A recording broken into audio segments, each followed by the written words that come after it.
Welcome to the Amatoria podcast with Marvin Allen and Justin Don. Join us for a journey through the art of love across the world, guided by timeless wisdom and lived experience. Today's guest is CJ. CJ is a member of the Amorati, and he is a consciousness coach with a deep understanding of ayahuasca and various plant medicines, specializing in presence and polarity. Yeah, he's a great speaker. It's a real treat listening to him.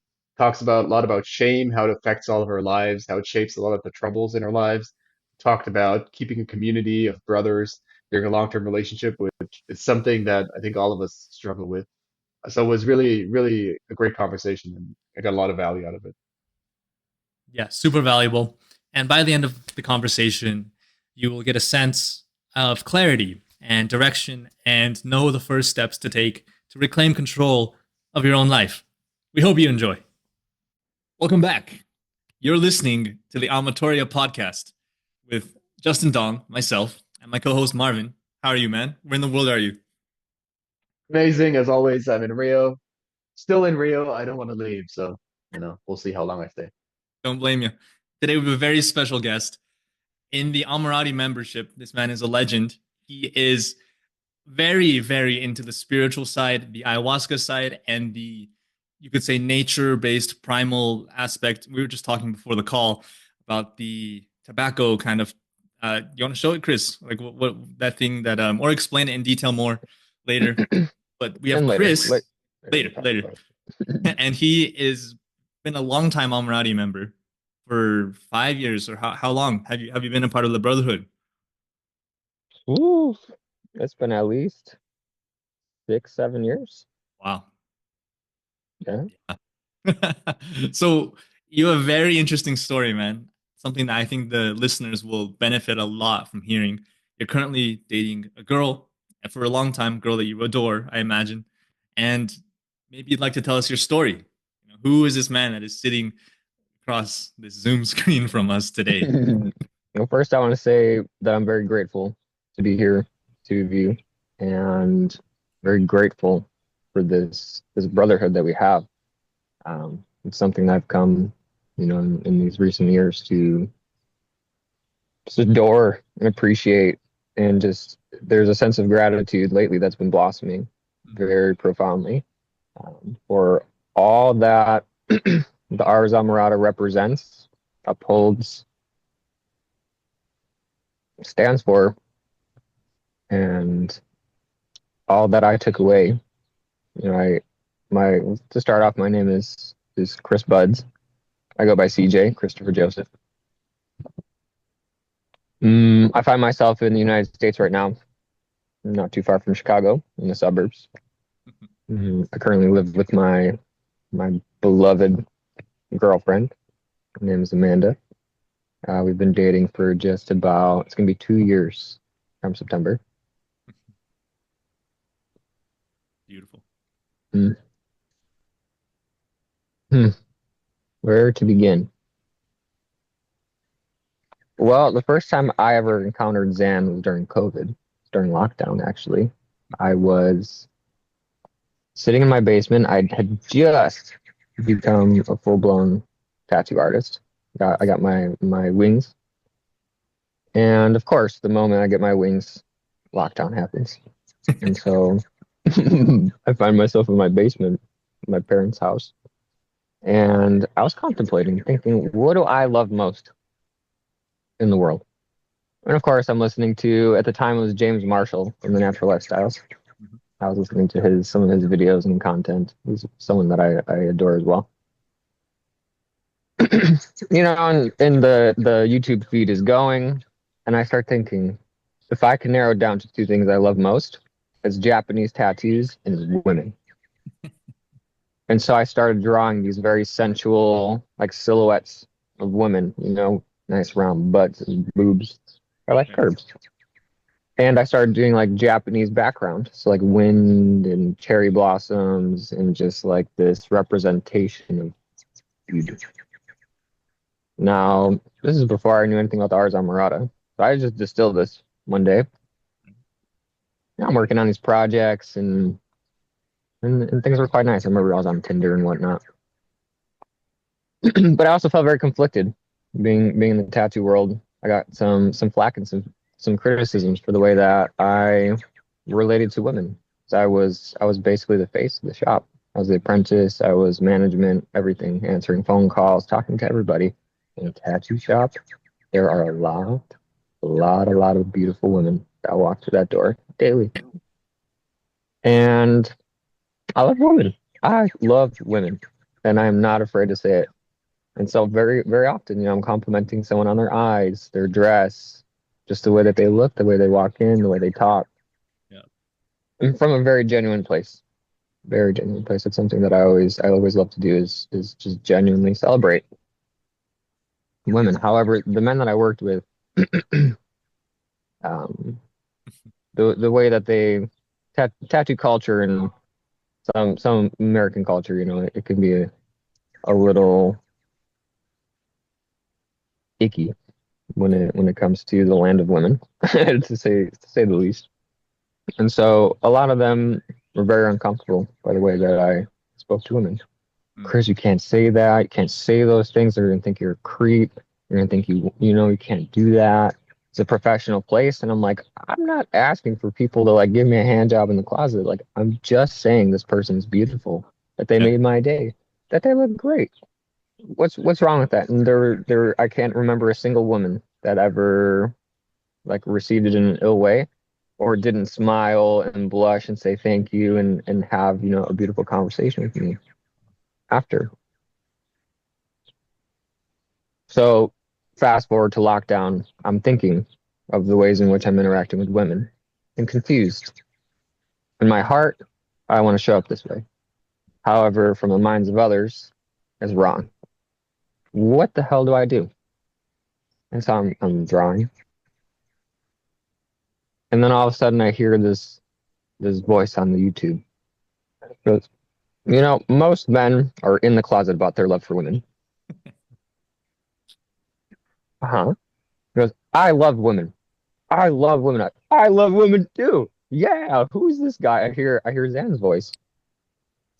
And there's something so magnetic, something that just pulled my attention away from what I was doing, and I go onto the YouTube screen and I'm looking.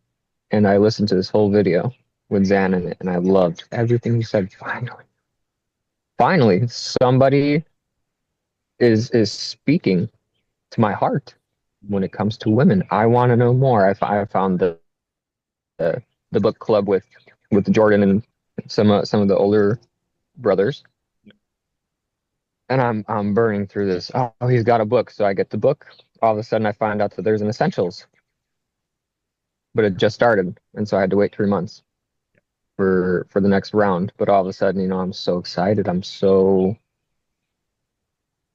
what's the word? Belong. Found a tribe.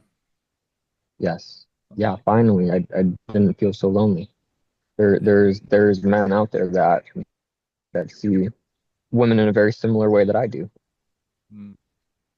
And that was really, you mentioned spirituality. And I'm very into spiritual and all this kind of stuff. I often let people say that for me, but you very, very seldom will you ever hear me say something like that. I'm a guru. Mostly, no, you say that. But for me, that was a very, it's like I'm sure you guys heard the term like spiritual awakening. It was just this. When I say the word spiritual, just for you guys and for those listening, when I say the word spiritual, I refer to subtle things that are often unseen. Communication, like emotions and intuition and, like even some more like psychic, extrasensory abilities. And these abilities to intuit, to visualize, like clairaudience for the musicians out there, where you can hear a song before you even play it. These are very spiritual qualities. Why? Because it's unseen. It's so subtle. And yet we're coming to a time and place in the world where we can begin to start measuring some of these things. It's very fascinating. So when I mention spirituality and the spiritual, I'm talking about these very subtle, unseen qualities, hard to perceive by the layman and laywomen. And so for me, the opening of the door to the Ars Amorata community was a great step into quite the spiritual voyage with women, because all my life I've yearned for a deeper connection, a deeper, more meaningful and fulfilling way to relate to women. And so prior to my Ars Amorata journey, I was celibate for about 2 years. Wow. hmm I had some experiences with women that were quite traumatic, quite difficult to handle, and I took some time for myself to really focus. I started my tattoo business and my apprenticeship, and really just took the time to focus more on yoga, meditation, and stuff like that, but to really cultivate my mind and my will, because I was often very reactive, making decisions with women that often led to some trouble. And so I figured I need to get a hold on this or anything good happens. And at around the 2 year mark, that was when the doors to Ars Amorata opened. And that was the onset to a life of adventure and just absolute awe, wonder, beauty. And it's very interesting. I'd like to know more about that moment. Yeah, go on. And I have a question later. Go ahead, Marvin. Hmm? Yeah, I want to know.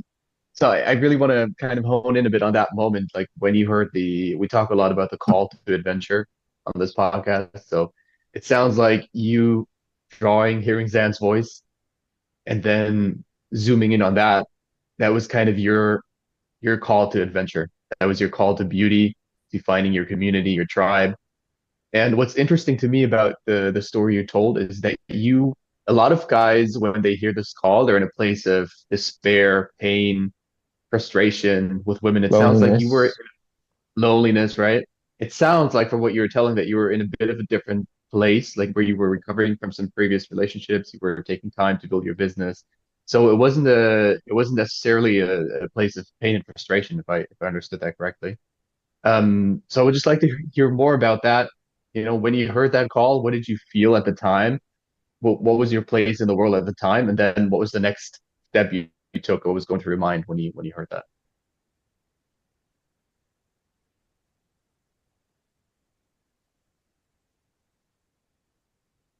So at the time, all those feelings were there: pain, frustration, sadness, confusion, loneliness.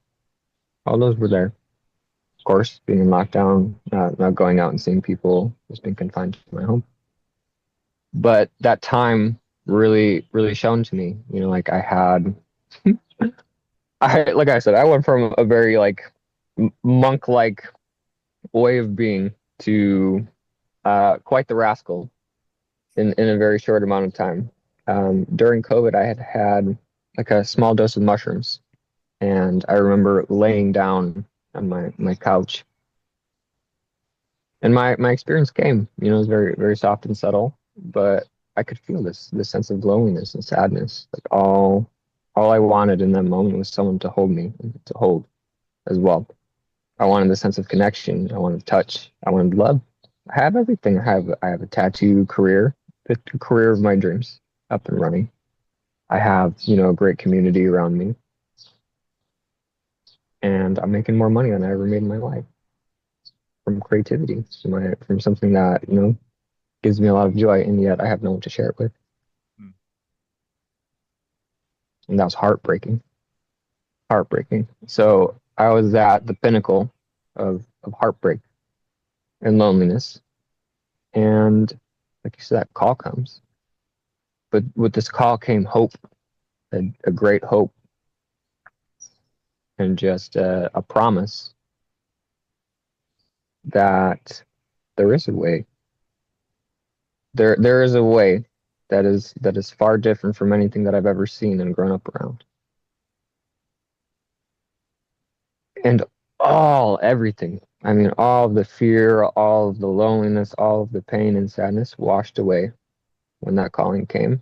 And all I could feel was this sense of courage and like, yes, like that's the way. It's possible. Before I felt hopeless. Why? Because I had no one there to say, hey, there is another way. And that was the beauty of receiving Zan that day when that calling came. And with it, I remember going through the essentials it was with Tune and with Lee. And it's the most, I would say, fundamentally profound 90 days of my life, looking back still to this day, for living a more conscious, creative, and truly like joyfully fulfilling life with myself, but also with women. Because during the essentials, every week, whatever practices we had, I worked in a tattoo shop. It was a give me. I had 10 to 15 stunning women walking through that door every day. I didn't have to go out. There was, like coffee shops and hangout spots around the tattoo place as well. So I walked out the door and there's just, like so many people socializing and women galore. Women everywhere. And so it was really like the stars were aligning in many ways. It's just this beautiful, opportune moment to really take what we're learning in the essentials and to put it into practice. And I mean, it yielded fruit, like it bore fruit instantly. Instantly, I went from having no dates and social anxiety and, like freezing and just, being in this very mentally stuck place to just like skating on ice. It sounds like your spirit was slowly dying in the old life, with the old environment, with like a caged bird. Your Yeah. expression was muted and toned down. In a way, I would even argue you had heard the call to adventure long before, because there's something in your heart that was wondering if there was more to your life than being with a bunch of guys that didn't get it in the tattoo shop, and seeing this never-ending stream of good girls gone bad coming into the tattoo shop. Great setup, great logistics for something magical to happen, right? So I wonder, since you answered the call afterwards, you went on, I think the right word to describe it is a pilgrimage, I imagine. You went to, I know you went to South America.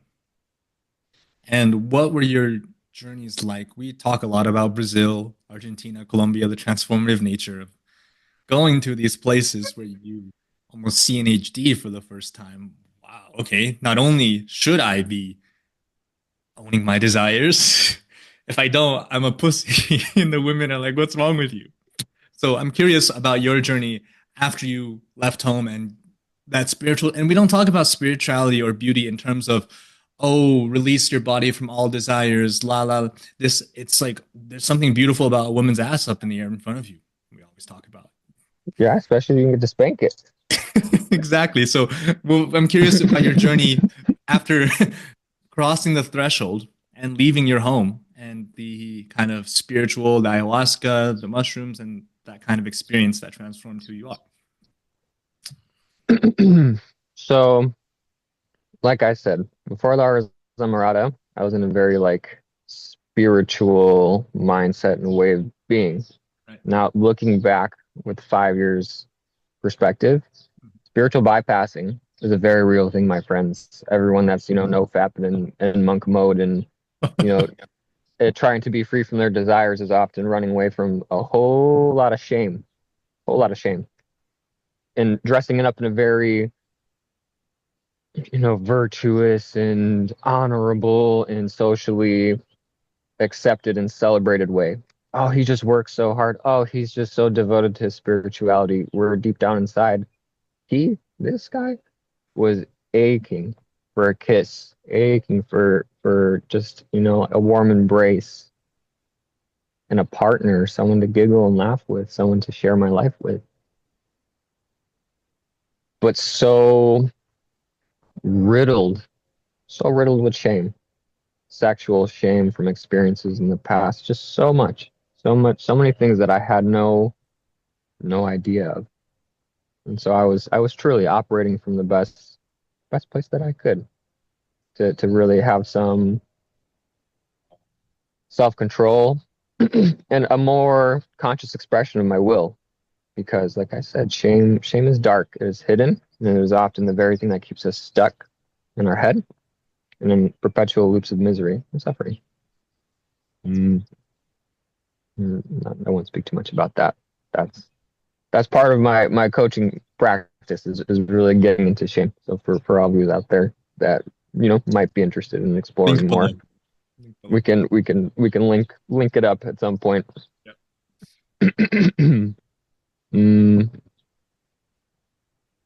Well, So I'd be curious. Sorry, Chris. I would love to hear your perspective on this. Mhm. The mental masturbation, spirituality, chosen celibacy. Yeah, you're celibate, but I quote Zan, but by whose choice? Not by your choice. It's like, Yeah. it's the illusion of, oh, I don't want these things because it's more comfortable for the ego to say, oh, I don't want it, as opposed to I can't get it because I haven't done the work with shame, like working with you, Chris, to overcome that so that you have the option to have what you're running away from technically, right? And then that's a powerful choice. I'd love to hear your perspective on fake spirituality versus true spirituality, like you alluded to earlier. I think it really comes down to integrity, and this is individual for everybody. We all appear a certain way, and whether that appearance is in alignment with a certain sense of integrity or like a deeper sense of truth, that is for many, like we don't know, we don't quite know. But being in this community, talking about self-communication, these often subtler qualities, we begin to feel into the conversation that's happening beneath the words, beneath the appearances. And we can tell when someone says something but means something else, or when they say something but they're not behind it. I mean, this is everything. That's integrity in and of itself. Is I say what I mean, and I mean what I say. When I say I'm going to do something, I do something. When I say I'm going to do it, I'm going to do it. And fake spirituality and real spirituality, like it's just a matter of are you walking the talk? But more importantly, are you speaking? Are you acting? Are you behaving? Are you intending from a place that is spacious and informed from like your heart and soul? Or is it just an act from a place of conditioned behavior? Like you said, mental masturbation. Is it keeping up a persona, a mask, something that's more programmed and reactive? Or is it responsive? Is it intuitive? Is it fluid? Is it spacious? Is it coming from a place of wholeness versus a place of brokenness? I love this distinction between the integrity and the fake spirituality, as you call it, Justin. And I'd really like to dig in a bit more to here because I think that's what happens to a lot of guys who get stuck at exactly this point, like where they see something they can't get, and then they dive into some kind of diversion, that leads down a different path. And you mentioned a few things, maybe, and you said this relates to your coaching practice as well, as I understood it. Maybe you could give like just a few tidbits of some practical things that a guy could do to check himself. Am I engaging in this kind of spiritual bypassing, or am I actually, is this actually the path I am supposed to go down on, whether it's meditation or awareness or traveling, whatever helped you?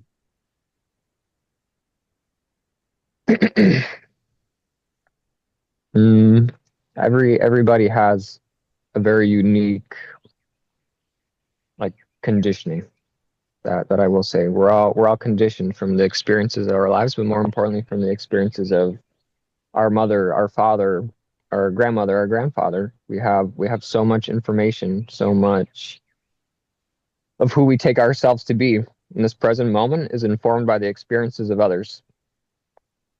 And so it's not coming from an authentic place. And it really, that is the beginning. That's the understanding. We have to understand why am I the way I am? Why do I think the way I think? Why do I act the way I act? What beliefs do I have? What reactions do I employ? And why? Where do they come from? From whom? Is it original to my true nature, or is it something I picked up along the way? And I feel this is such an important starting point, because the moment that we can begin to understand the way in which we show up presently, we can see that often we're pretending. We're putting on an act. We're pretending to be someone and perhaps something other than who we truly are. From what I've experienced, this is spirituality in its finest. It's coming back to your essence and understanding that your essence, from the place of your essence, from the truest, most heartfelt place inside yourself, like there's something to be said, there's something to be done. Everybody has their unique connection to their essence, and from there we have to express. That's why we came here. We came here to share something, to create beautiful things, to witness beautiful things, sometimes to witness and experience horrible things. But it's things from our heart that we cannot deny. It's undeniable. It's known. It's deeply known. It's felt in a very strong sense. And so in the beginning, it's all about contemplation, just like in the essentials. What's the first thing that we come to? The stories we tell ourselves. Yeah. It's taking the time for the Amorati ritual and taking that time to contemplate, not to mentally masturbate and, again, perhaps divert our attention into some type of foray of thoughts and this and that, but to simply sit back and contemplate. And from this place, we can begin to study our thoughts, our beliefs, our stories, perspectives. Wow. That I think what's come into discussion is the difference between the illusion of progress and actually making progress. And I think what I'm hearing from you, Chris, is in your work, you help people move away from the masks, the conditioning, religious, familial, cultural, and put away performance of that external validation, keeping other people happy, and moving into true self, who they were and what they wanted as a little boy. There's one thing that I hear, and I want to recognize you for this, is you clearly know who you are and what you want.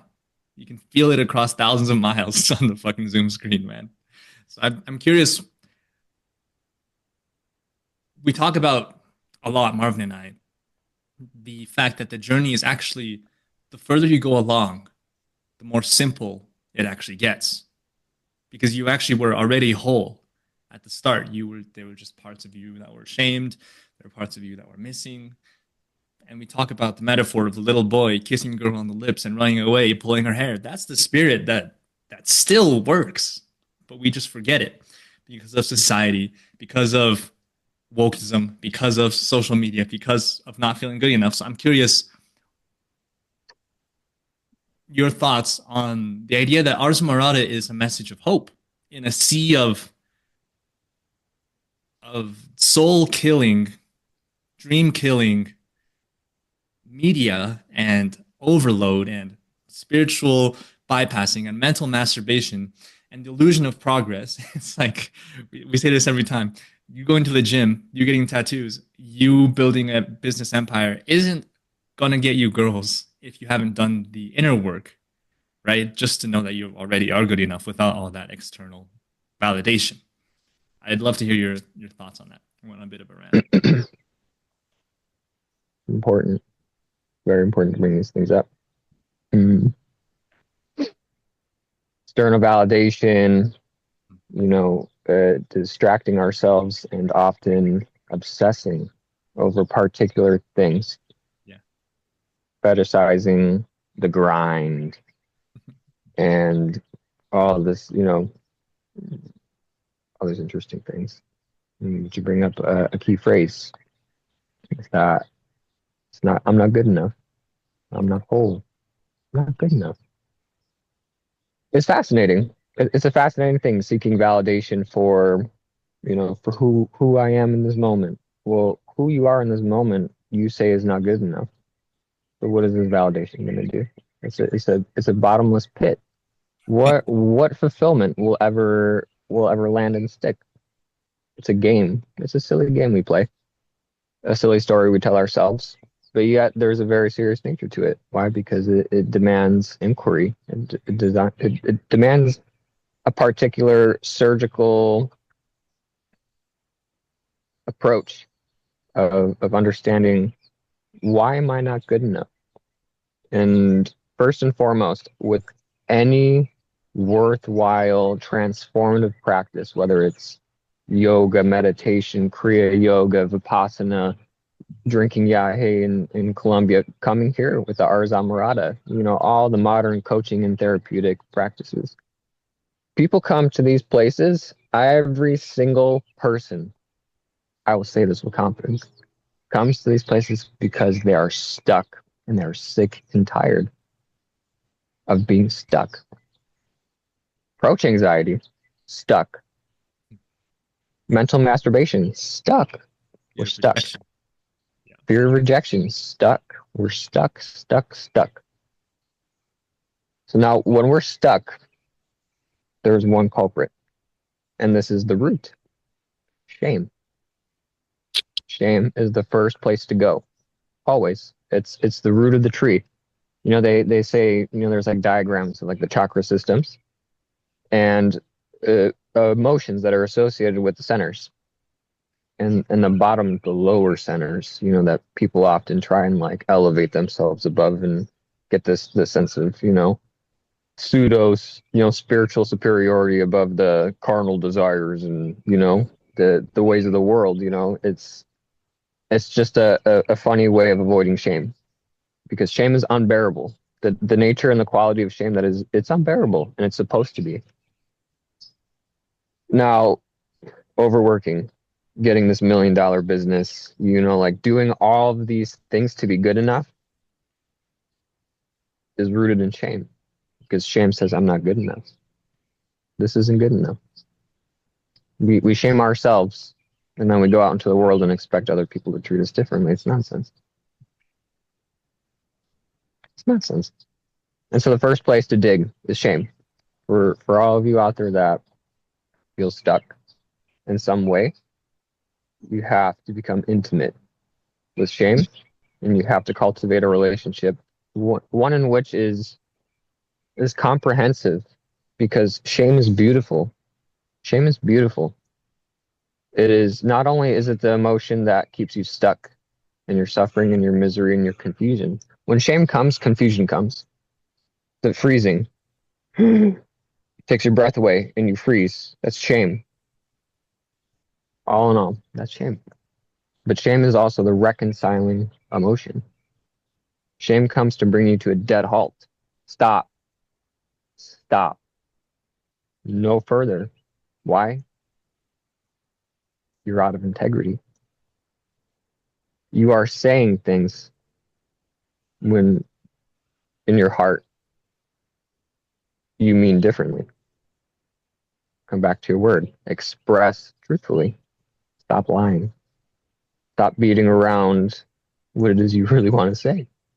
Shame will come and freeze you when you're about to act out of integrity, when you're about to speak out of integrity, when you're about to go into a direction that your heart says no.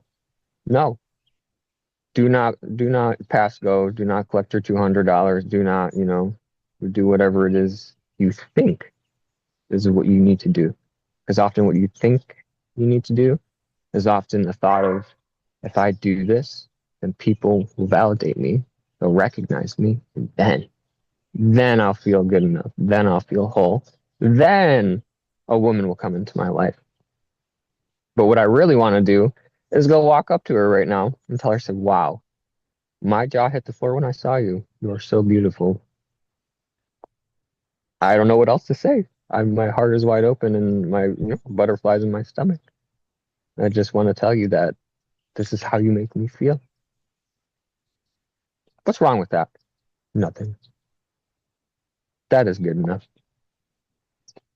But it goes in every avenue and every facet of our lives. Is when shame comes, it's often this very strong force to stop us, to bring us to a halt, so that way we can take the time to go inward and to clarify, what is it I really want? And am I doing the right things in order to make that happen? There's no other way. That's the first step. It's the first step. It's unavoidable.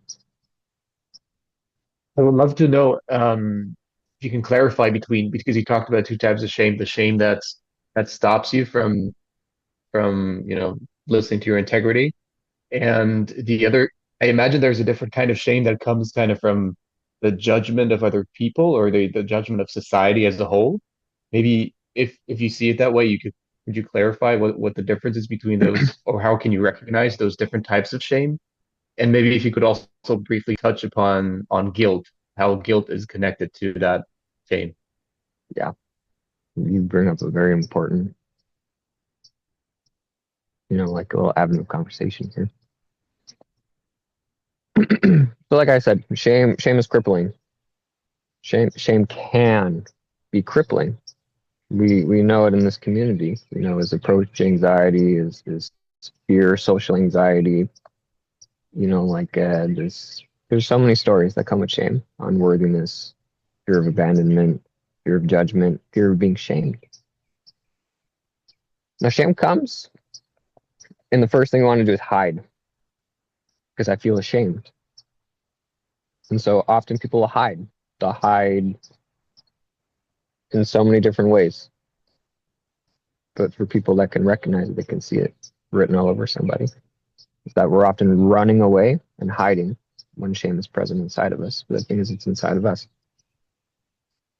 And so when the external world, criticizes and shames people, oh no, I'm such a victim. They shamed me. They said this. They criticized me. All these things. They're simply throwing darts, hitting a bullseye. Why? Because there's a target right here that we're wearing, and that is our shame. It's an internalized emotion, and yet often we're avoiding and hiding from our own shame. Why? Because it's unbearable. It's unbearable. It's horrible.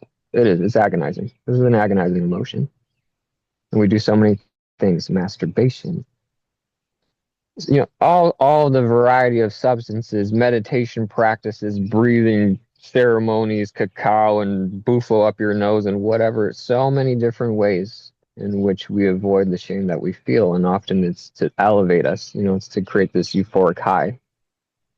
So that way we can be above the shame. But when it wears off, we come back down. It's a grounding emotion. It takes you from the clouds of euphoria and brings you to your feet, to the ground, into reality. And so it's a spectrum. Shame there's only one shame. There really is only one shame, and it's an emotion. It's an emotion that we all feel. It's an emotion that we all swim in as well. But it's a weapon, that can truly confine and control people. But often that confinement and that control is an internal mechanism. And simply when we fall victim to it on the outside, it's just simply a mirror. It's that resonance. It's just that external play of an internal mechanism, which is beautiful. Why? Because it always points back to us, that the power is inside of us. If we can dismantle it within us, then outside it will change as well. We won't be so, we won't fall victim or prey to, these mechanisms. And because shame is really important. There's a healthy shame, and then there's a not so healthy shame. And where that distinction is when we understand that emotions are powerful tools for self-discovery and for expression. And shame is a really beautiful reconciling and grounding emotion. It helps us to come back to our integrity and to our truth. So that way we don't veer off the path any further. And that path isn't some path, that's described by a shaman or a guru or something like that. That path is, like the song of your heart. It's these true innermost desires. That's your path. Your path is what you and your heart need to do for yourself in order to live a more joyful, fulfilling life. And so simply shame comes to say, hey, you're not acting in accordance to that. Come back to yourself. It's a beautiful tool. It's a beautiful tool. It's what an emotion is. It's a beautiful tool.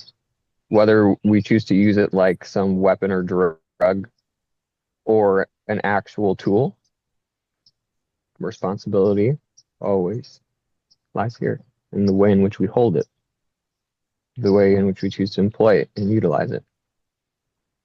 Wow. So So shame is beautiful. There's a constructive shame.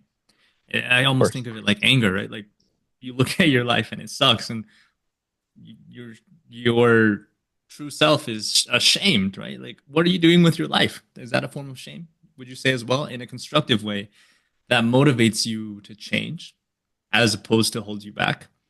And because beautiful distinction that you made there. Yeah, of course. Unhealthy shame keeps you stuck in your conditioning, and Yep. and more, like for people I can understand, like it keeps you in your stories. It keeps you in the stories that are informed by trauma, by pain, by being abandoned or something like that. We often have these experiences in the past, and we create a story around it. Oh, I was abandoned. Oh, I was abused and used.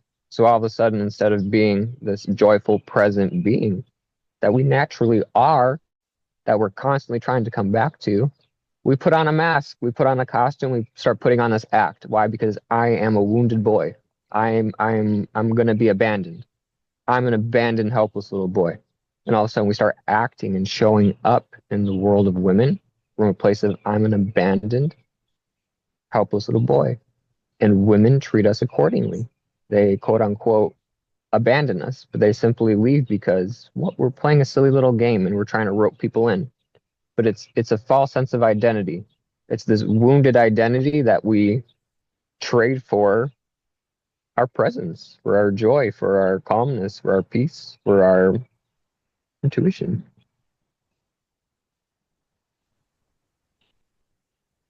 So valuable, man. I'd love for the listeners to sit in that. And I'd like to shift the discussion a little bit to your journey specifically with women. So the statistic is 33% of men are virgins today, which is sad, and they're sad because of shame, because of guilt. You're a man and you're inherently an evil person because of that, obviously, society says. But there's a sense, and most men, they'll date two girls and get married to the third or the fifth, right? And so they always wonder what could have been out there. They're married and they see a Brazilian chick. They're married and they see a Romanian girl. They're married and their heart wonders what they could have had. So for you personally, what was your journey? Because now you're with one girl that you adore, your beloved. But how did you get to that point where because man always wants more. So what was your journey like through the land of women for you to get to where you are? And I'm not saying this is definite because things can change and life is unpredictable. But how did you arrive at that conclusion? Because most, there's 60-year-old playboys that are resentful and hate their lives because they, let that one girl get away because they wanted more, better, hotter, bigger ass, smaller waist, bigger boobs, whatever these more illusions that do exist. More. It's like a hunger, but it's trying to feed, like I said, that bottomless pit. But that bottomless pit always comes from, like a false sense of identity. It's trying to make something work that is designed never to work from the very beginning. And so for me, what was mentioned earlier was guilt, touching on guilt. Guilt, shame, blame, and aggression. These are all, very intimately linked. Now, Aggression, guilt, and blame are all ways in which we use shame, but are often ways in which we use it to avoid it, to avoid actually feeling the damn thing. All of a sudden, we start blaming people on the outside. We're externalizing our shame. We're giving our responsibility and power away to circumstances and to people, to culture, to norms, to experiences in the past, to people that, hurt us or wronged us or slighted us. And so we're victims to something outside of us, powerless, stuck. Now, you can internalize that and it can be guilt. It's all my fault. It's all my fault. And we start to loop and spiral. It's all my fault. I fucked it up. I should have done this. I should have. I could have. I would have. Should, could, and would are shame words. Shame words. Now, modern masculine culture can often be a very aggressive one. A lot of aggression. There's this machismo, and one thing I've become intimate with was like my time being exposed to like the red pill community, where it's this very like anti-Ars Amorata. This is women hating, women shaming, aggressive, abusive culture. But that's, that's shame culture. Shame culture. And so when I started coming into, like this path, with the land of women, I had to face a lot of that, a lot of guilt, a lot of shame around my sexuality, a lot of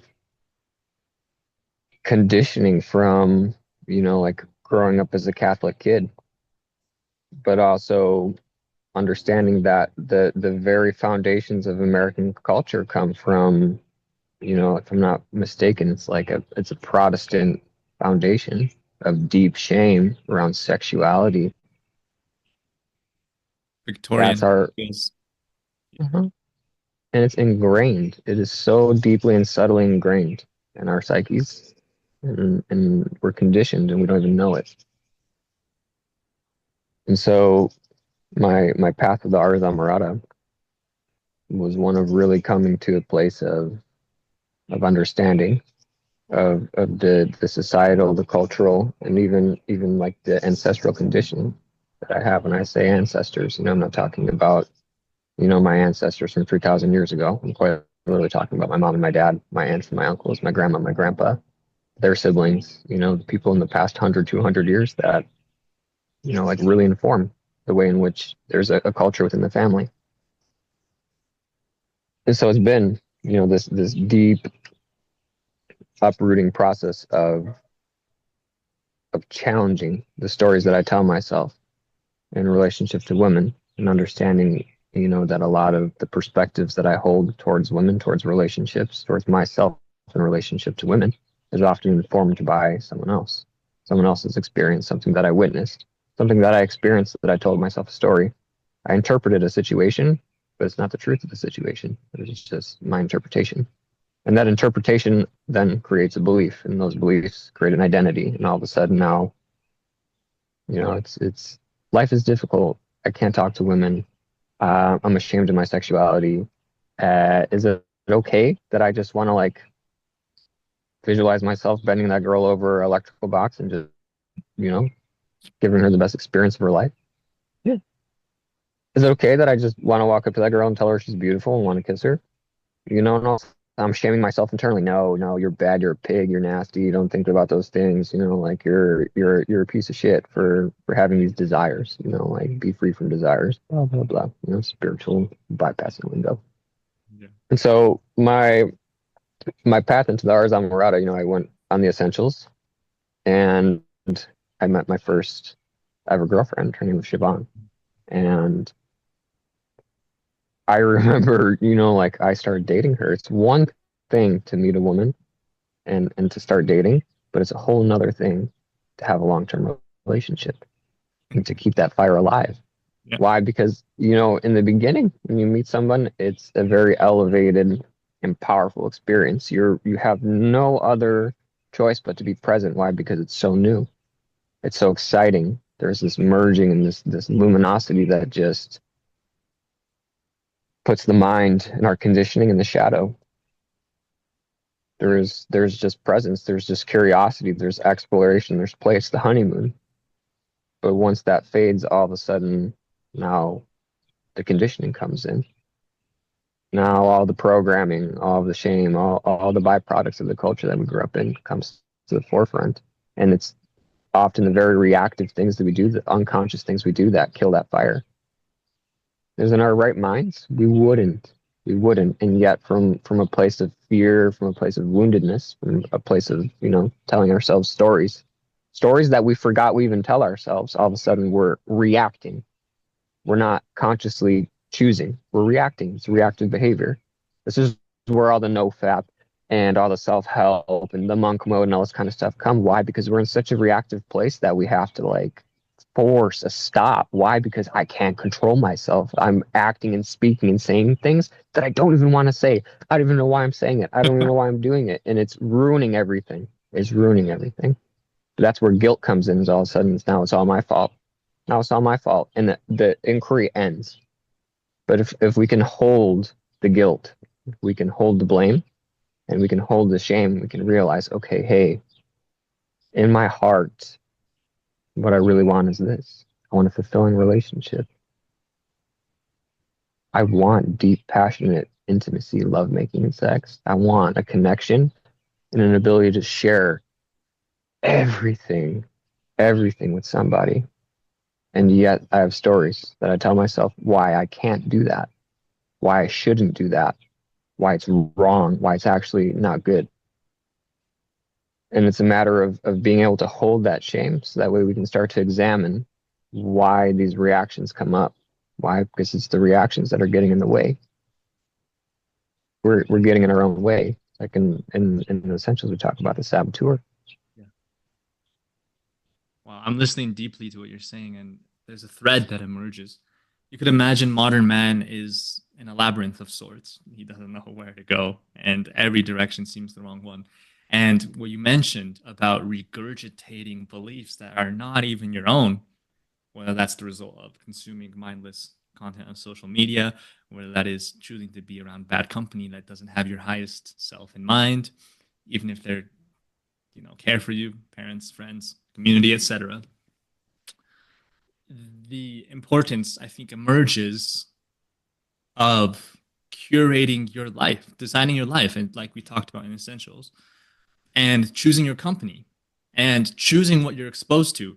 If what conversation you're exposed to all day, every day is women are hoes, women are sluts, we hate women, women are hypergamous, women only like this, that's what your brain is going to think and internalize, right? Versus the discussion of, wow, okay, women are like this. That is their nature. Red pill guys understand women, but they hate women, right? We see the difference between an Amorati and a red pill guy is that an Amorati both understand women, but the Amorati still chooses to love women as women in spite of all the other things.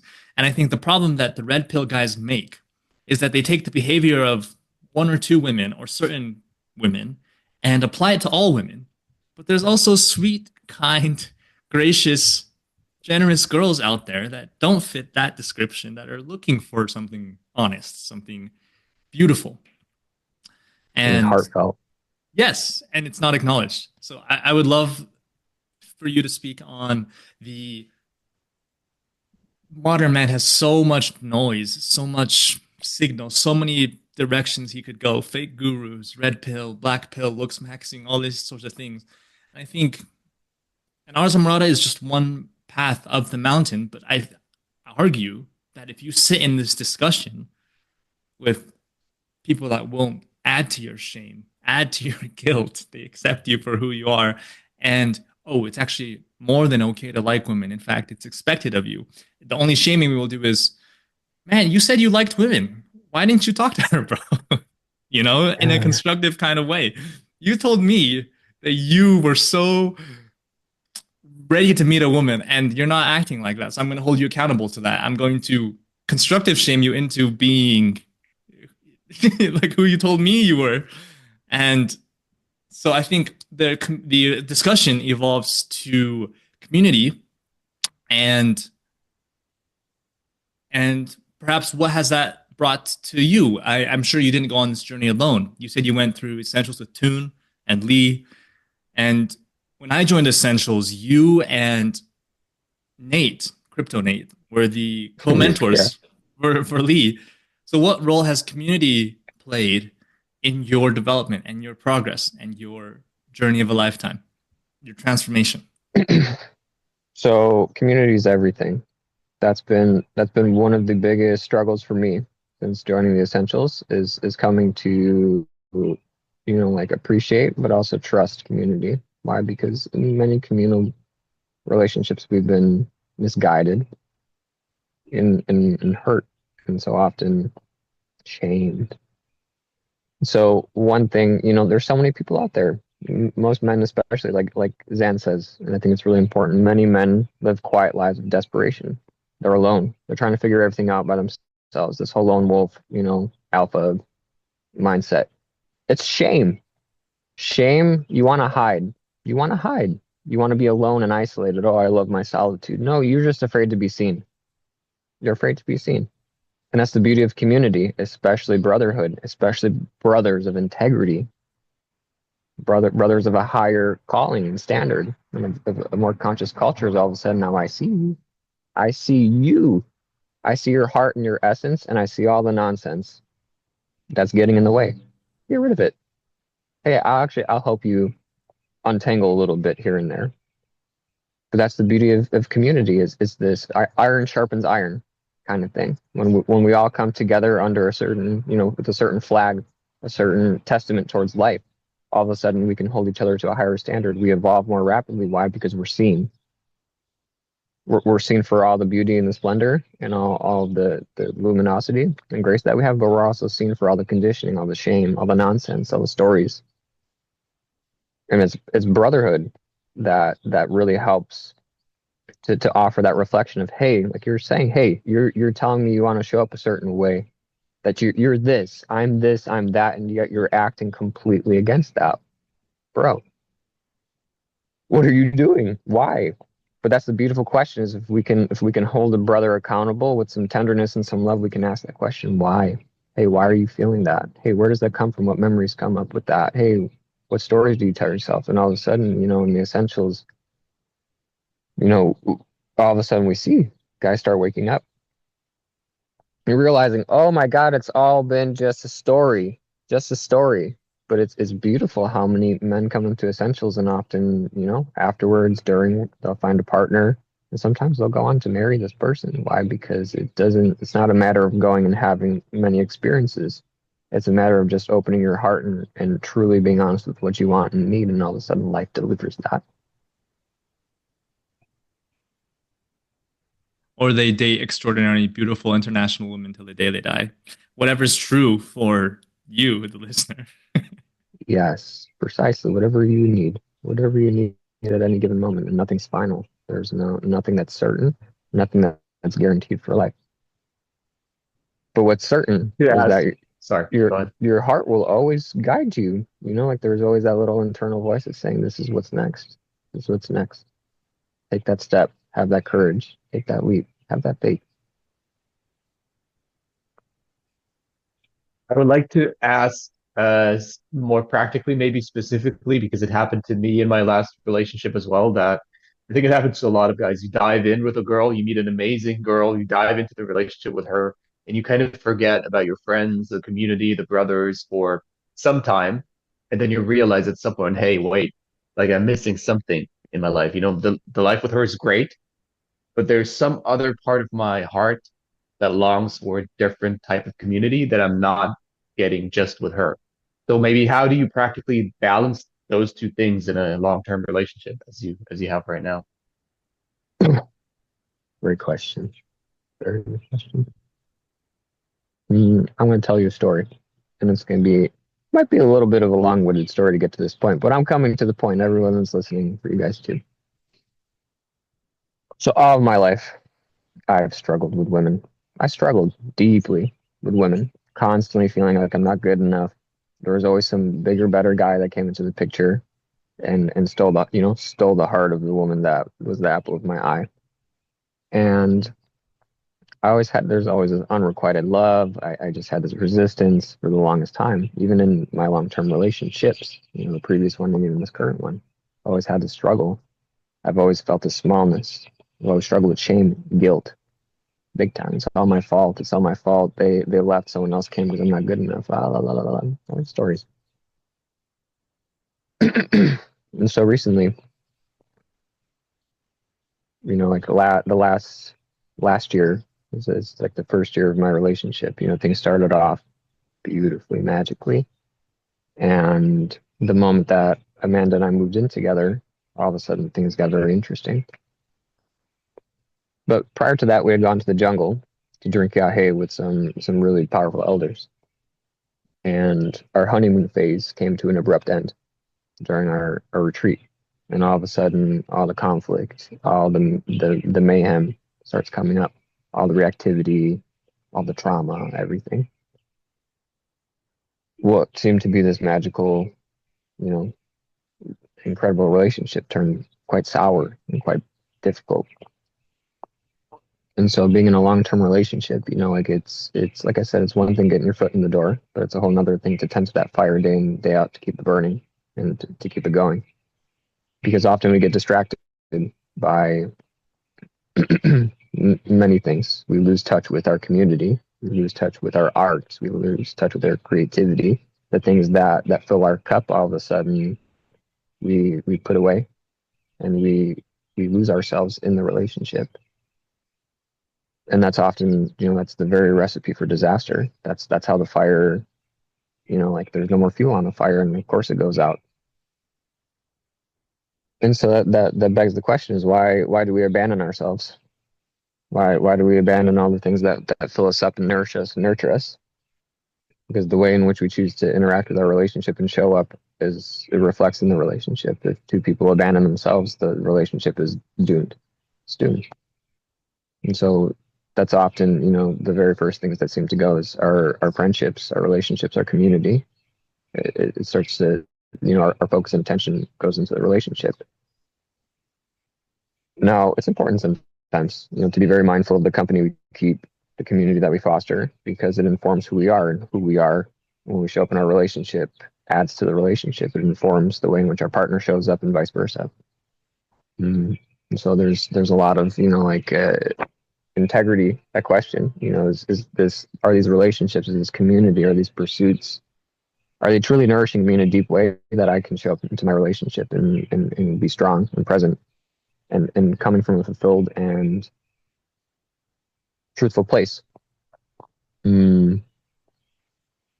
So, like I said, we went to the jungle, everything, shit hits the fan. This is basically how it was. All the things start coming up, all the jealousy, all the fear, all the resentment, the rage, everything, all the murky, nasty, bitter things start coming up for us.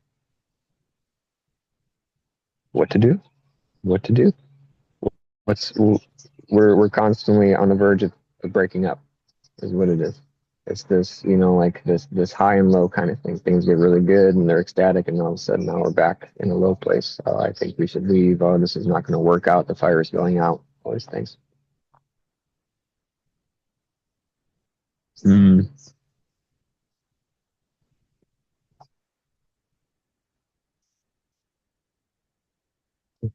Here's the story. When I was young, my mom dropped me off at my grandmother's house. My mom used to go to work once a week in the city. And my mom had this deep fear of leaving me because she was afraid that she was going to abandon me, or I was going to feel like I was abandoned by my mother, just like she was by her mother. That's her story that she told herself. And so my mom clung to me as a child, constantly clinging to me with this fear of abandonment. And so that was my initial relationship with the woman who was clinging to her, fearful that she's always going to leave, because that's the way in which my mom related to me, fearful to leave and constantly holding me tight, smothering me. So one fateful day she drops me off at my grandma's house, and my grandma knows. My grandma knows that my mom can just not leave. She can't leave. She gets all sad and broken up that she's leaving me. She's afraid that I'm going to feel abandoned, blah, blah, blah, blah, blah. And so my grandma knows. She goes, hey, he's distracted. You go. Leave. No goodbye, no kiss, no nothing. Go. And so my mom is torn, and she leaves. And all of a sudden, I realize my mom's gone. I'm 3 years old. 3 years old. And I'm screaming. I'm crying. I am just heartbroken and devastated. And as a 3-year-old little boy, I tell myself this story. My mother abandoned me because I'm not good enough. I'm not worthy of love. And all of a sudden, from that point on in my life, I started showing up as an abandoned boy who was unworthy of love and not good enough.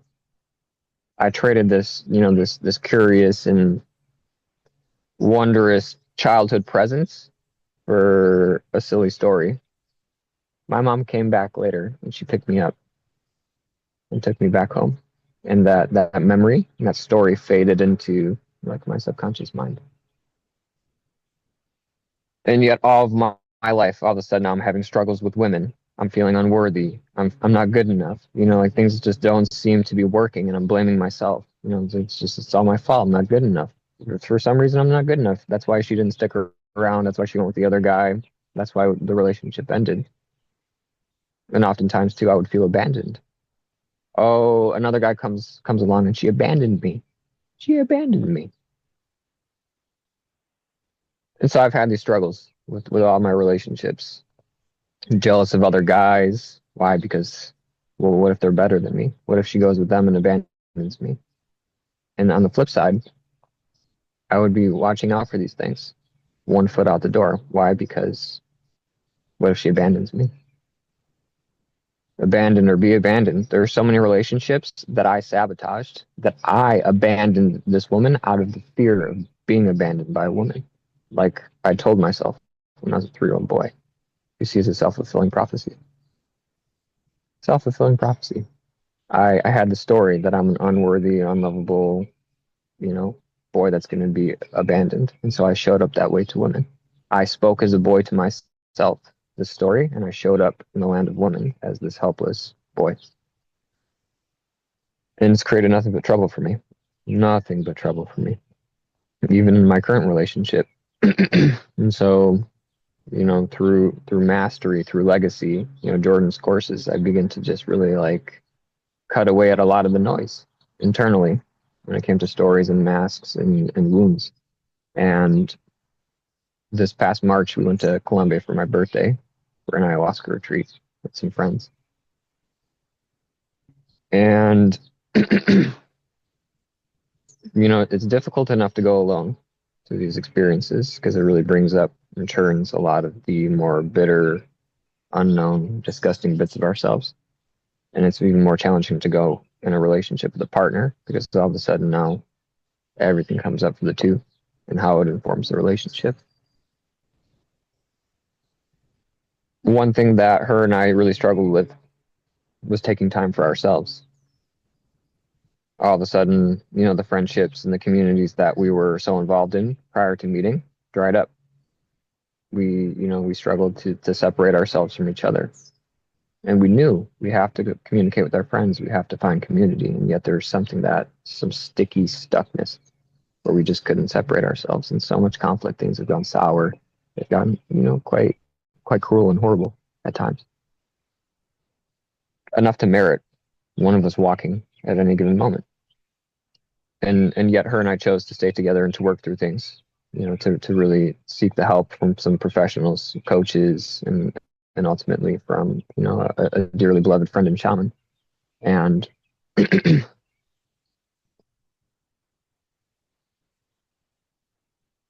we had a ceremony, and he broke up with me in the ceremony, and I went crazy. And I had this jealousy towards one of the assistants. He listens to her. He's so present to her. He's so much better than me. She's going to leave me for him. She probably likes him, loves him more than me. And so I have this jealousy. And what happens in the ceremony, she breaks up with me. And she goes to the assistant. Oh, I just want you to hold me and kiss me. And I want to be with you. And it's like my deepest fear comes true. This story of I'm going to be abandoned, it comes true. Why? Because that's the story that I'm operating from. What's driving me and my behaviors in my relationship is often, like doormat-like behavior. I'm trying to please her and satisfy her. I'm trying to be good enough so that way she doesn't leave me. That's my intention. My intention is she's going to leave me, and so I'm doing everything. When I need to say no, I say yes. Why? Because if I say no, maybe she'll leave or she'll get upset and then she'll abandon me.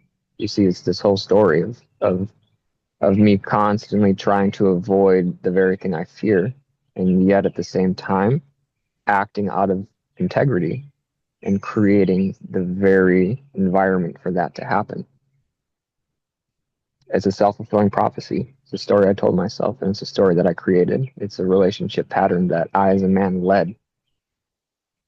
I led the charge with that, and yet, it's not all my fault. I have a partner who mirrors that as well, this fear of abandonment. And so we lose ourselves in that fear of abandonment, and we try and please each other. We try and be this perfect partner. We go against our heart. When I need to say no, I say yes. When I want to do this, I sacrifice that and try and please her instead. Do the right thing that would make me look good in her eyes, so that way I'm good enough, that I don't get abandoned. And so it is. It's just this very, very dark and sticky mechanism of being afraid to be abandoned, and yet completely and utterly abandoning myself, completely and utterly abandoning ourselves, our community, the things that we're called and drawn to do. Why? Because the fear is taken over, the fear of re-experiencing something in the past that wasn't necessarily true. It was just a story I told myself. And so coming back from this experience, our friend told us, he goes, look, you have many problems. He's speaking to Amanda about many things, about my jealousy and my insecurity, and he says it's your responsibility. Actually, you're attracting insecure men into your life because they're easy to control, and being easy to control, you can avoid the abuse that you experienced with men in the past. You can control the relationship and the outcome, so that way you don't re-experience the hurts and the pains of the past. And my eyes got wide. Oh my God, that's crazy. I was completely blind to that. And he points to me. He goes, you're still clinging to mommy. You're still clinging to your mother because you need someone to tell you what to do. And you're attracting women in your life that are going to abandon you. And we were just dumbfounded. And he told us, he goes, look, in 2 months' time, if you don't free yourselves from these stories, and he goes, I'm not speaking to you. I'm speaking to those energies and those stories within you. If you don't become free from those stories, you're finished. Finished.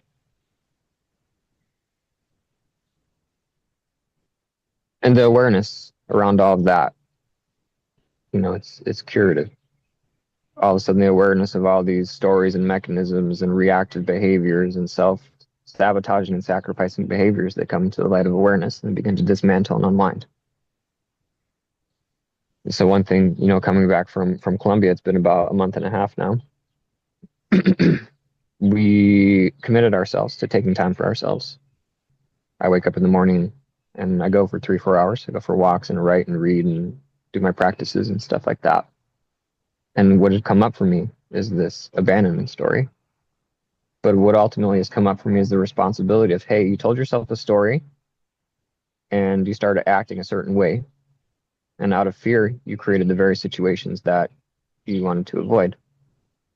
But it also mirrors with your partner as well, where all of a sudden we're afraid to abandon each other. We're afraid to be abandoned. But what ultimately happens is that we abandon ourselves. And we're pretending to be this ideal, perfect partner for each other, so that way we can satisfy and please each other enough, so that way neither of us leave. We do the right things. We do the good things. I'm the good guy. I'm the nice guy. I'm the perfect guy. She's the good girl, the nice girl, the nice guy, or the perfect girl. And so it really is. It's this mucky and tangly situation of stories that are often rooted in misinterpretations of situations, stories we tell ourselves in the past.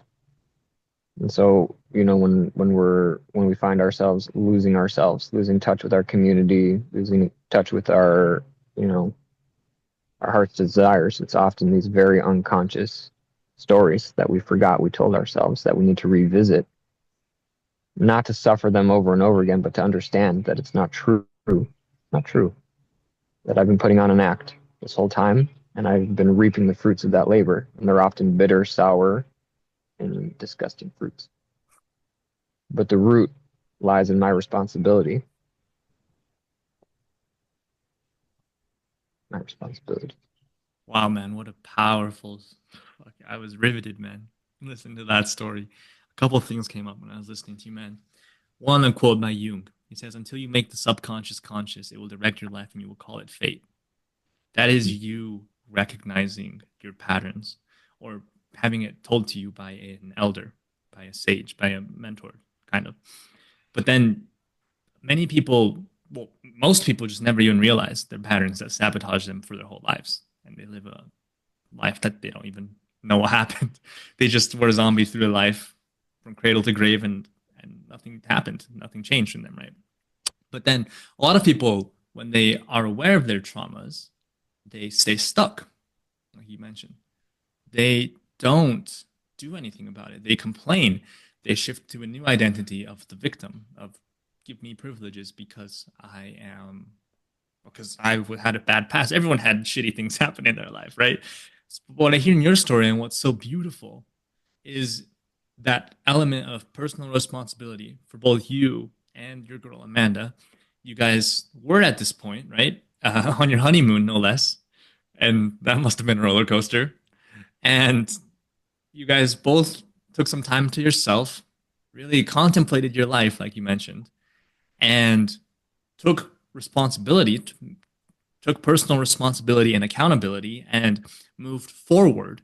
So the first step is awareness, but acting on that awareness and creating that change is obviously the next step, right? That's what I noticed when I was listening to your story. And to relate it back to the question that Marvin asked about how oftentimes when we're honeymooning with a new person that we're dating, we only see them for their good qualities. Nothing is bad about them. We ignore what our friends say that are seeing objectively because we are in a romance, different state of mind. We're intoxicated, yeah. Yes, like they're drunk on this new person and they're perfect, obviously. That's inspiring, man. Wow. And you're a great storyteller and you never repeat yourself or say, and I'm sure maybe that's consciously created, brother. But that was really powerful to listen to because how many men listening to this are in that situation where something's wrong in their life, but they aren't even aware of what it is. There's a level of introspection that you need to do to recognize that, but then not to let that hold you back, but to move forward and to become something new.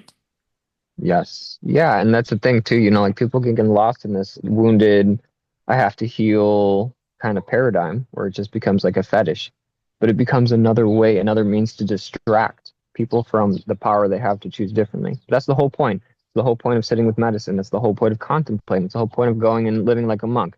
The whole point of doing all your spiritual practices, your breathing and your, posturing and your mudras and your ohms and mantras. The whole point is to bring about a sense of clarity and clarification so that way you understand why you are showing up the way you're showing up now and calling it fate. Like you have some life sentence to all this nonsense. But that's where destiny begins. And destiny is conscious choice. It's the conscious choice to follow your heart is your destiny.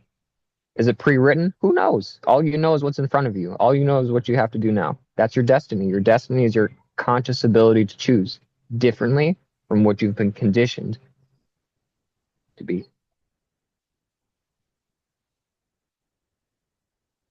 You have any thoughts, Marvin? Yeah, I was just gonna say, so it's an interesting. I don't think I've ever heard it expressed like that, but destiny is the choice of the life that you create. Usually when people talk about destiny, it's kind of something that's as you said predetermined. It's out there, and you gotta kind of just yeah. It's not something you have much control or agency over. But I really like the framing of it's what's in your heart, and it's for you to discover and choose. and that's the destiny of your life. Um, yeah, I really resonate with that framing. And that's what Ars Amorata is all about. This is conscious choice to live from your heart, from an authentic place. But that's the whole path. That's what spirituality is for. It's what all these practices are for. It's not for some nice costumes and some titles and some, look at me, I'm this and that. That's the whole point, is to clarify all of the nonsense in the mind. It's to get all these emotions that are just stuck in the body up and out. It's to get all the Yes, yes. tensions and all the things out of your body. Why? So that way you can come back to a place of ease and grace and presence, and then make the conscious choice. Yeah. Yeah, I think that's one of the big reasons I love having these conversations. Hopefully anyone who's watching this has hopefully we can inspire anyone who's watching this to pay more attention to what's in their hearts and to even take a small step towards what the calling that's in your heart. Even if it's just, reading buying a new book that you love to read, go visiting a mentor that you really resonate with, go make some new friends, join a community that you really feel is part of that journey in your heart. Hey, Marvin, That's what I hope to do. Yeah. I'm gonna say you can do those things, or you can break up with your girlfriend, sell your house, sell your car, go visit Zan There Perion you in go. Bucharest, There you travel the world with go. the Caravana Amatoria, and change everything about your life and erase your old self. There you go. Or you can buy That's a what we book. need. Or my book. Exactly. That's very, very courageous of you, Justin. I admire you. The last time I spoke to you, you were gearing up for this massive leap into your own personal odyssey, and it's beautiful to receive you here now, a couple years later, and just like getting to experience you so deeply and so such a raw and authentic way. You're such a nice guy when I first met you. So sweet, so nice. And you just, that calling came to you, and I remember it lighting you up, and I'm going, oh man, wow, he's gonna do it. He's gonna do all of it. He's going. He's uprooting himself, and he's going. Fuck, man. I hear you, man. I appreciate you. And I'll say this to the watcher or the listener.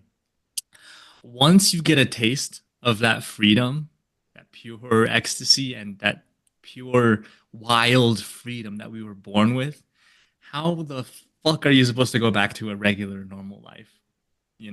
Because once you've had a taste of that, most people are born by accident and sleepwalk through life like a zombie, and it was over and nothing happened. What if you took conscious control for once? And I appreciate what you said, Chris, and I would love to hear your two's perspective on this. I want to shift the discussion a bit to abundance and scarcity, as well as identity. And I'll tell this story from Bucharest. Marvin knows it. The stakes were life and death, being threatened by someone claiming he was part of something in Bucharest. That, anyways, guys act weird when it comes to girls, and they think they own women. I'm right. So this girl, I was. Let me set the scene. We were in Bucharest for the conference, end of May 2024. It was with Jamie and Anthony. Anthony, we just had on the podcast. Maybe you know these guys. CJ, and Of course. they went to the bar at 2 a.m. Oof. and they met this, to them, this angel, goddess on earth, beauty incarnate, as peak as feminine potential goes. I was at home, I don't know, jerking off or something, I have no idea. And they called me and they're like, Justin, you have to come meet this girl. So I was about a maybe 10, 15-minute walk from the place, Negroni bar. Bittersweet memories, Marvin knows.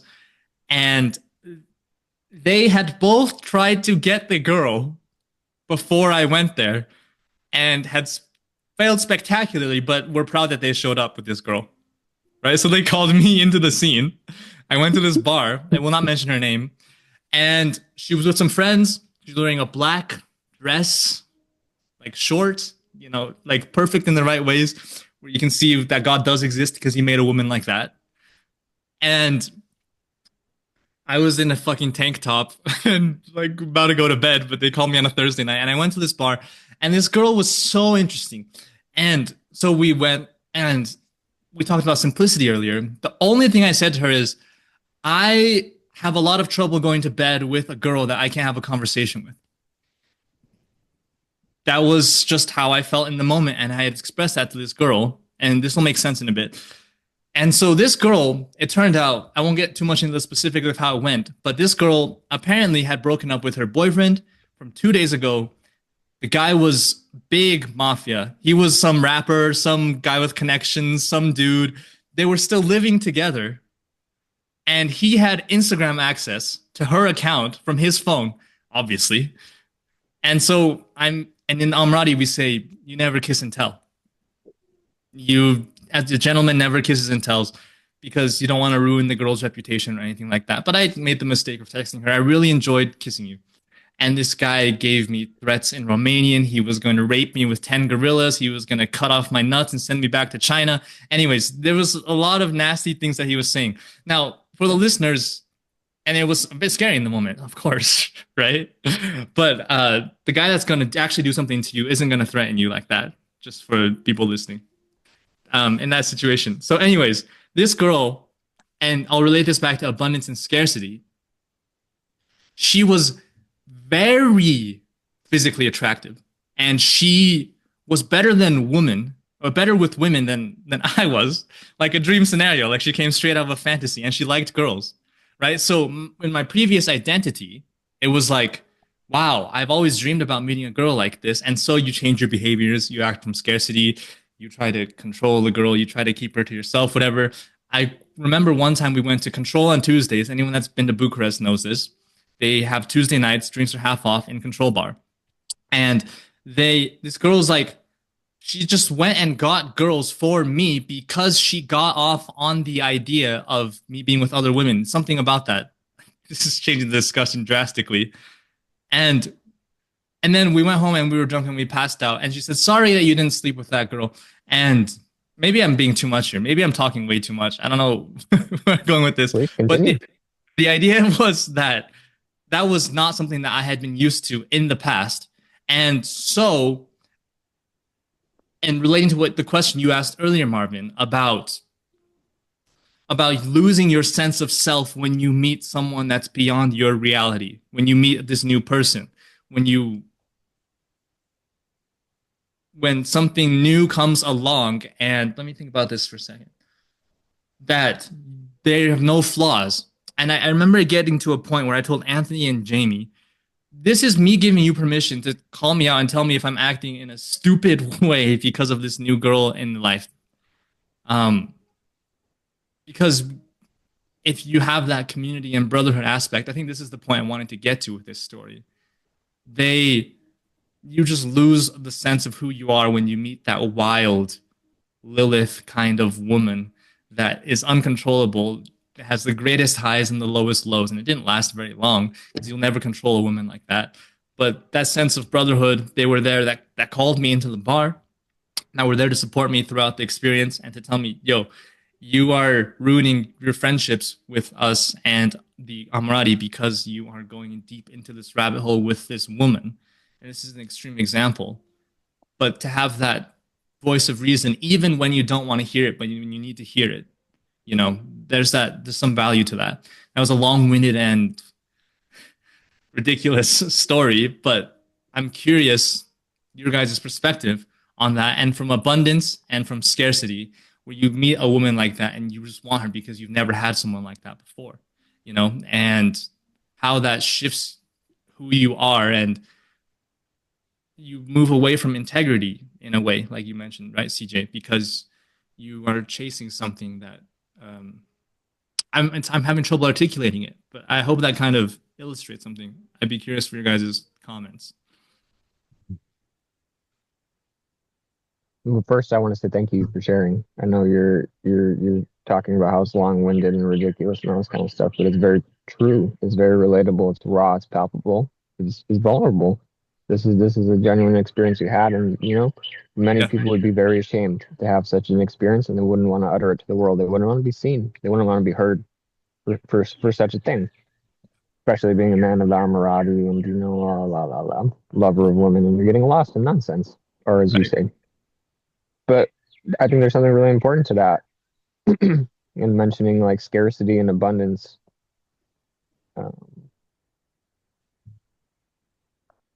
And identity. I think any form of identity that we adopt is a place of scarcity. Mm. So anything we truly any identity, any persona we put up is often a tool we use to employ to extract to have this transactional relationship with someone or something. But often the identity is based on scarceness. The foundation of often these false identities often I'm not good enough as I am. Abundance is I am. My heart's beating. The breath is coming in through my nose. I don't have to think about breathing while I'm talking to you guys. Yeah. The sun's moving. We got the trees here giving oxygen. I got water. I got food. I got a lovely family. But fundamentally, I'm breathing. My heart's beating. Life has got me. Everything that I need to live my life, I got it. Is that not? That's abundance. And I don't have to be anyone special in order to breathe and have my heart beat. There's some greater force and intelligence, a gracious one, that's still supporting me and say, hey, you have more time. You have more time. That is the fundamental stuff of life. That is abundance in and of itself. If we can recognize that and say, I am who I am, simply without any rhyme or reason. I'm here. I am. That is a very abundant place to be when we can recognize that abundance, and when we choose to act from that abundance, all of a sudden, the world around us reflects that. Why? Because we're choosing to show up from this authentic place of being. But when scarcity comes, it's often a story, it's a persona, it's a mask, it's something false. Yeah. And when we're relating to other people from this false sense of identity, it's a very transactional, extractive one. I'm extracting validation, and I'm giving you validation. It's a self-serving thing. It's like two people that are serving to solidify and like keep solid these very unstable, fickle, and unfulfilling personas. That's why the situations always go awry. Always go awry. Things always come in and it turns into a shit show. Everything falls apart, and all of a sudden we're exposed for our lack of integrity, for our reactivity, for losing ourselves. Why? Because that's the ultimate, it's a medicine, it's a healing right there. It's all of a sudden it's a revelation of, hey, you're pretending to be something you're not. And you're recruiting other people to help affirm this game. And of course it's gonna go awry. Why? Because it's a mess from the start. It's built on a shaky foundation of stories and hurts and all these things we're trying to extract, all this validation. It's just like some cheap little hit of something to curb the unbearable ache and pain of being disconnected and removed from our original sense of being and presence. Wow, man, you have a way with words that cuts straight to the bone. That's like concise, and it sums up that situation. And I think it points to universal truth, what you're saying of a man cannot lead a woman deeper than he's gone himself, which is the essence of what we are talking about in this entire discussion. Marvin, maybe you want to say something? Yeah, I wanted to mention the rebirthing qualities of the true beauty that's in your life, as we talked about with Anthony, I believe. And he also highlighted that, which pertains to what we're talking about now, is if you don't, if you get to the point of having a relationship or being in bed with a beautiful woman, but you got there not by fully authentically being yourself, but by playing some kind of game, you can never fully experience this rebirthing quality that such a woman is able to give you. And you can never experience this full acceptance by her of you and the acceptance of you, of yourself. Because if you use like tricks and games and pretending to be someone else to get to that point. So that's another reason I wanted to add, why I think it's so crucial to show up authentically and with integrity. And to the point that you were making, CJ.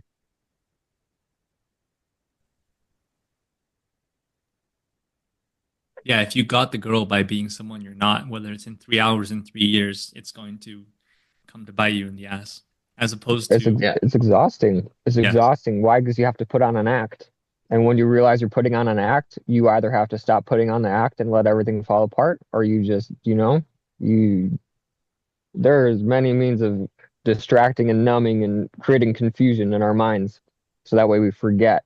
But the thing is that that deep unfulfilling ache will always be there, and it gnaws and it screams at points. That's often why people go on benders and lose themselves and all these things. Why? Because that ache, that the heart starts screaming, please, please express and live for me. Stop all this nonsense.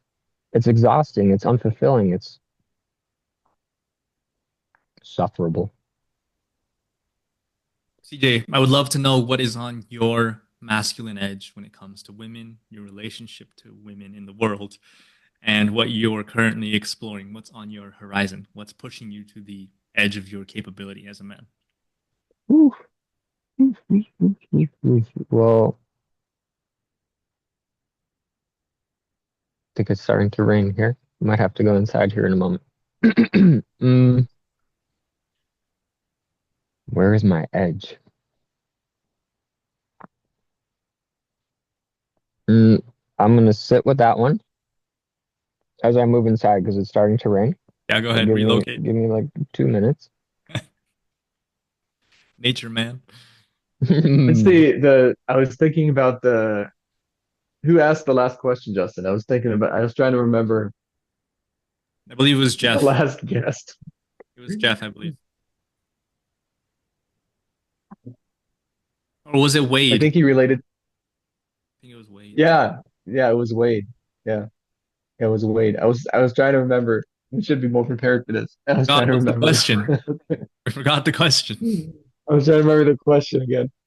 I think it was something relating to beauty as well, but I'm gonna butcher it. But man, we I think it was about really aesthetics. like this conversation. Yeah, this is Aesthetics. Yeah, CJ's a real treat, man. yeah, He walks his yeah. talk. He knows his shit. Fantastic, He's the real deal. fantastic. Yeah, I think you're right. I think it might have been about aesthetic. Yeah, I think but I I can't. maybe I'm wrong, but I imagine it was something like, "What is an artful life that is well lived?" And maybe that's what we should roll with. Let's go with that. Sounds good. Sounds good. Y'all listening, we should It's prepare more. not. Yeah, Yeah, we should definitely cover. But it would take away some of the rawness and authenticity of the podcast. Anyway, true. if not, Wade, we're gonna go back. If that wasn't your question, we're gonna go back and listen to it and then ask it again at some point. Just to do you justice. As we wait for CJ to set up. As we, Yeah. yeah. So it's raining here too in Rio, which is crazy. Wild. Yeah, raining in Rio. Welcome Yeah, back. rain in Rio, man. Can you hear us, CJ? I can hear you. Can you hear me? Yes. You might hear the washing machine knocking a little bit. Hope it's not too loud.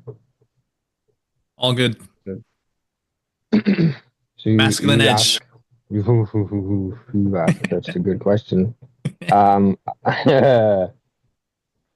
So that's one topic of exploration, masculine edge, that really caught me. So after I finished the essentials, I immediately went into mastery with Jordan. Yeah. And not just one round of mastery, but 2 back-to-back rounds. And while I was working with Jordan, are you guys familiar with Nico Cannon? Yeah. So I had enrolled in mastery, and I also was connected with Nico because he's a tattoo artist as well, Lars Amorata. And that was my journeys with Yahe, ayahuasca in Colombia began as well. But that was truly the step into my masculine edge and darkness. My danger, my edge, my power. Dark forest. walks with the jaguar medicine. And so my edge currently, is very intimately linked with that. Well, actually, It CJ, is if you would like to speak on how you first awakened that sense of edge in yourself, as well as what's on your current horizon, I think that'd be valuable to the okay. listeners. Yeah. So what really first awakened that was my first long-term relationship, post essentials. And I grew up with a lot of men, especially in like the tattoo communities, this very edgy, dark, and Right. dangerous kind of culture. I came up in a tattoo shop where a lot of these guys were sleeping around with many women and cheating and lying and all sorts of drugs and mayhem and violence. And I really they used to laugh and make fun comparisons of me coming into this realm. And most of it was, we boiled it down to SpongeBob walks into the biker bar. For all you SpongeBob viewers, I was basically SpongeBob SquarePants walking into this biker bar, blowing bubbles and like talking about beauty and splendor, and all these things. And these guys are just, like all about mayhem and just all sorts of things. But that doesn't go to say that they didn't have their moments too. So really, like going into brotherhood, that was something I really enjoyed about being in the tattoo world, was that there was just this masculine energy that surrounded me. I had spent all of my life surrounded by women. My teachers were women. Like some of my best friends were women. I found this great comfort and solace and safety with women. However, I realized that I'm starved of brotherhood, masculinity. And so going into the tattoo world, like that was my first dive into my edge, coming to understand masculinity and all the things that I avoided with it, my sense of danger, my more primal desires, expression.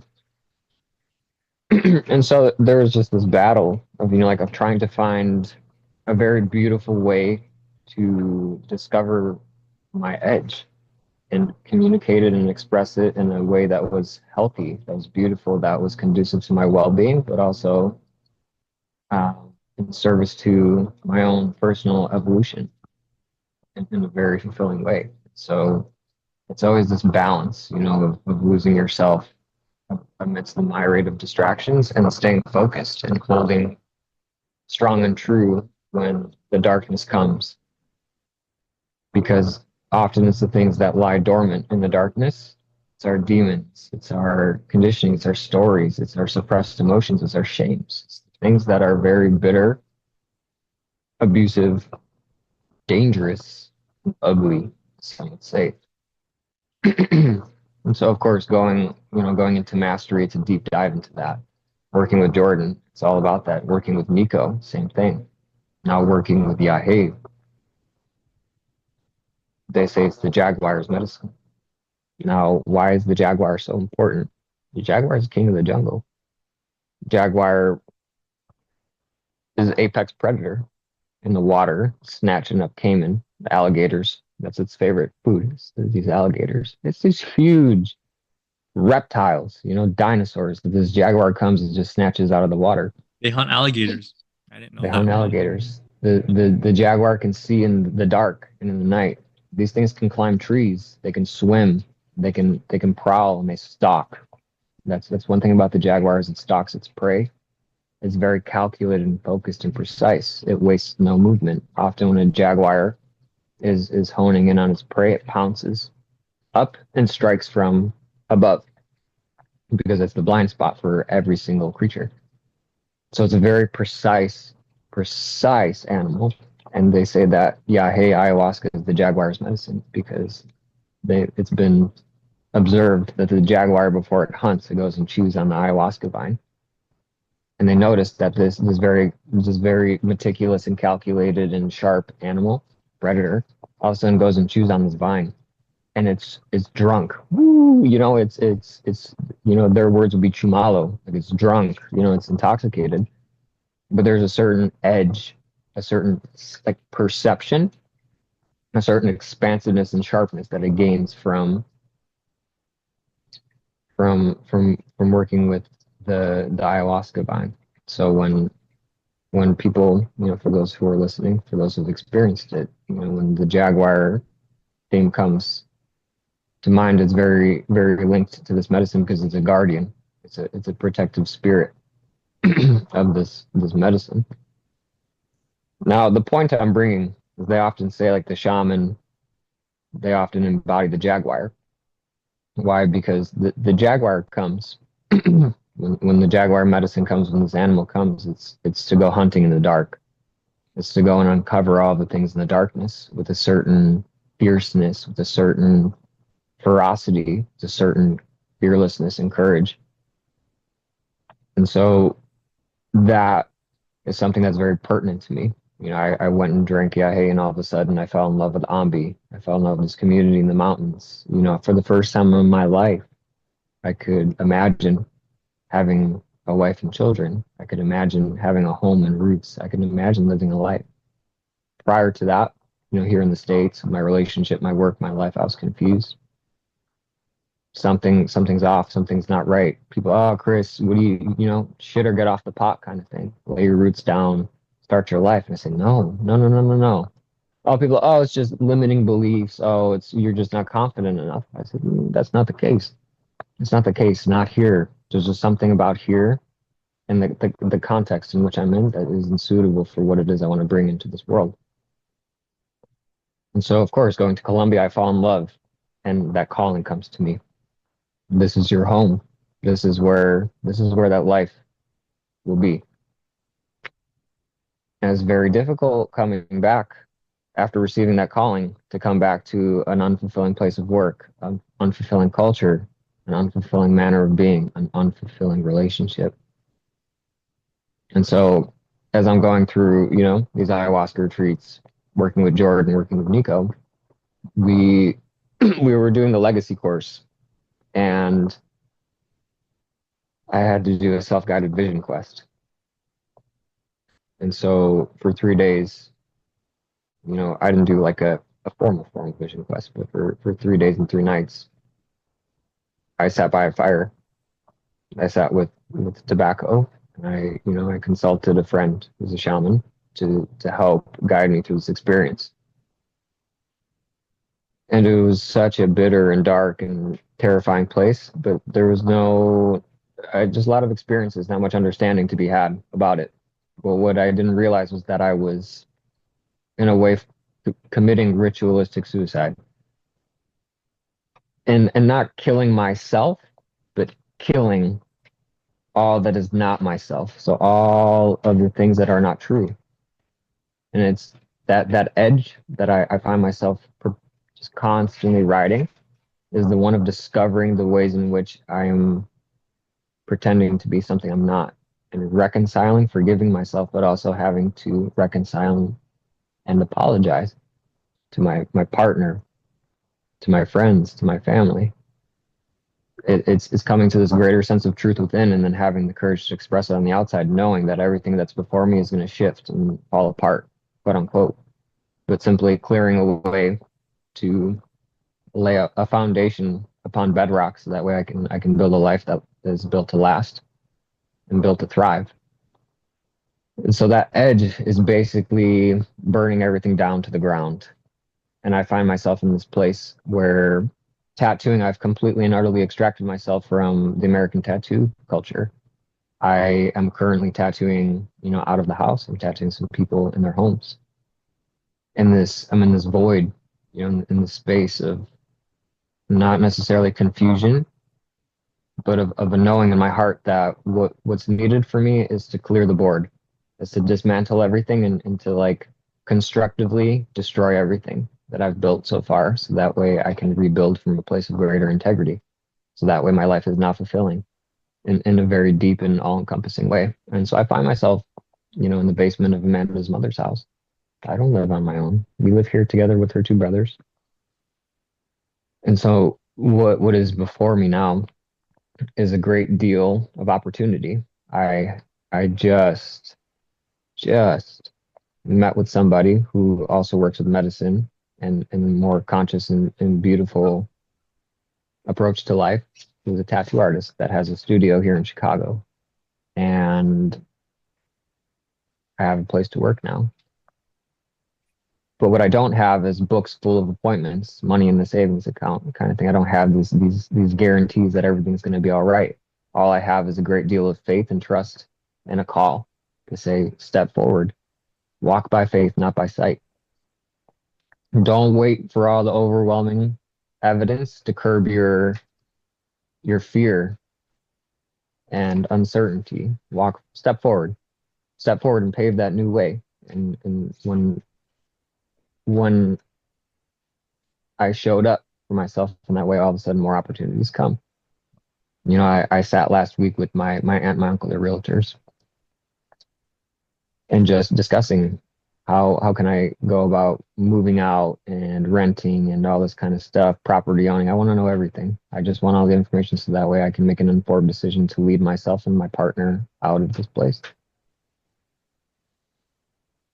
And of course, you know, I established a budget and everything. And I had met this week with the woman that owns the tattoo studio out here. And so she, you know, she's willing to basically have me in as a co-owner. We're going to split the rent. That's a sweet deal. That's something I've never experienced, but it's an environment in which I can perform my tattooing in a ceremonious and sacred way that I've been yearning for, that I've been studying and learning about as I go and sit with medicine.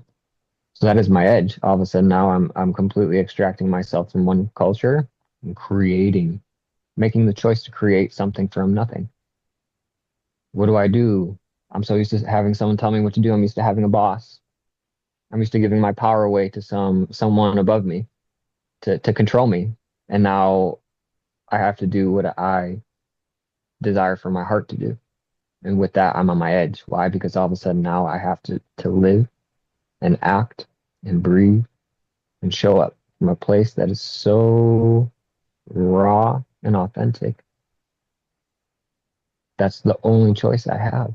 That's the only choice I have. I can't go back. And so now I find myself on this edge of mystery. What lies before me is no paved path, no guarantees or certainties of, you know, 401ks and retirement and, you know, benefits. It's all what I choose to make. And that's a very powerful place to be, but it's also, you know, a place that stirs up a great deal of fear. Why? Because it's all on me. It's all on me. It's my responsibility. And so with that, you know, I made this commitment yesterday, 2 days ago, that, okay, I'm stepping up. I'm going to come and tattoo in the space. I don't know how it's all going to happen, but I know it's going to happen because I'm choosing to step forth, and I know life will support me. And I know what I need to do.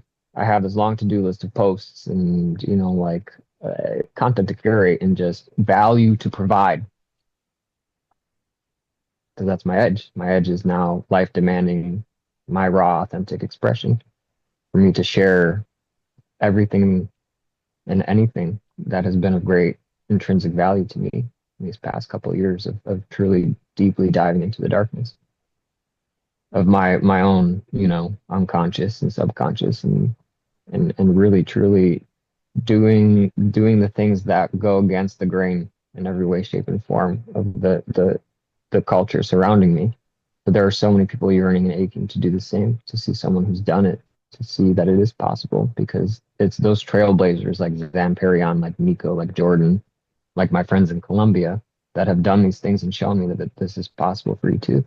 I won't do it for you because I've shown you that you can do it for yourself. I'll help you to become strong and clear and sound of mind, to have the will and to have the connection with your own heart in order to construct the very things you came here to do. So I find myself on this edge of great potential. And there's only one way forward. And so, like I was saying, I've committed to working in this space. But now what comes with this is that she's leaving. This lady's leaving in August to April ? She's extracted herself from this culture and she's taking a leap. internationally to go and commit herself deeply to her medicine practices and to her heart's calling. And she has a condo that fits my budget perfectly, literally, literally the same number. It's a lakeside, like a lake view condo in Chicago. The tattoo studio is 20 minutes down the road. My backyard would be the lake. And she's telling me all these things. She goes, people have offered to buy me out for my studio. I have so many people asking me, like they want to sublease this place. And she goes, but something in my heart tells me, no, talk to Chris. Talk to him first. And of course, I'm expressing to her all this. I don't have money in the bank. I don't have a guarantee. I don't have books out the door. Like I don't have all these guarantees that I can show up in the studio. And when you choose to leave, hold up the overhead. I don't have the guarantee that when you leave in August that I'm going to be able to pay the rent in this condo. But in my heart, I'm telling you right now that I will. I will. That this calls to me so deeply and so sincerely that I will. I don't know how it's going to work out, but I have great faith and trust. And so my edge is walking by faith and not by sight. Wow. That's inspiring, man. And I believe in you, man. I'm sure you will figure it out. I'm sure that life will take care of you because you're brave, that you are, it's funny because what I hear from what you're saying is that you've gone through the darkness, you've gained the power, you've integrated it into your whole self, and now you're ready to share your gifts on a world level to the world because you've walked a path that, frankly, I've been inspired by this conversation, and I'm sure that many people listening to this will also be. So I think maybe what's on your edge is to just put yourself out there because so many artists, so many creatives, so many geniuses just don't put themselves out there, so they're never recognized, And so I would love to keep talking, but we have to wrap it up pretty soon. Marvin's got to run. We want to ask you, in tradition on this podcast, a question from the previous Amorati that we interviewed. And his question is, what is an artful life and a life that is well lived? Before we send people to your new tattoo studio, and your coaching practice, and your writing, I know you said you're doing. I don't know if you have a book coming out soon, but if you will answer the question first, and then we'll direct people to how to find you deeper.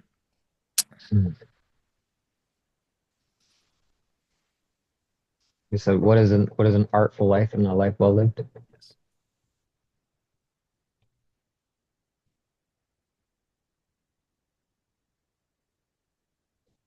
An artful life and a life well lived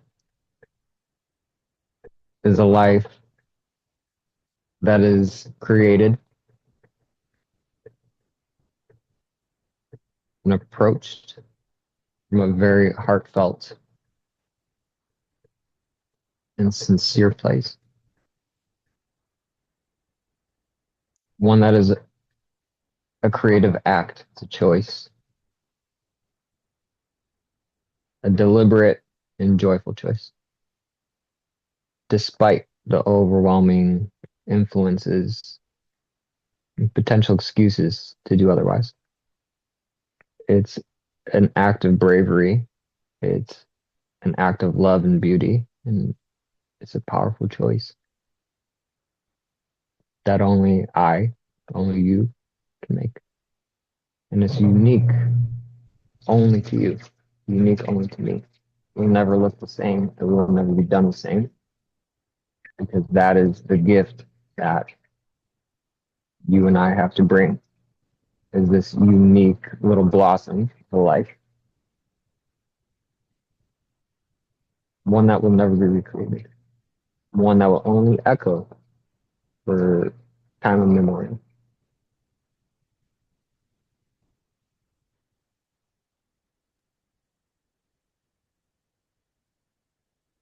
That was deep. So before we send people your way, we like to ask every guest to come up with a question for the next guest. You don't know who it's going to be. It's probably going to be an Amorati. What is a kind of question you would like to pose to the next guest we have on? Can be something mundane, It could be something very deep, it could be something spiritual. Whatever comes up in this moment for you.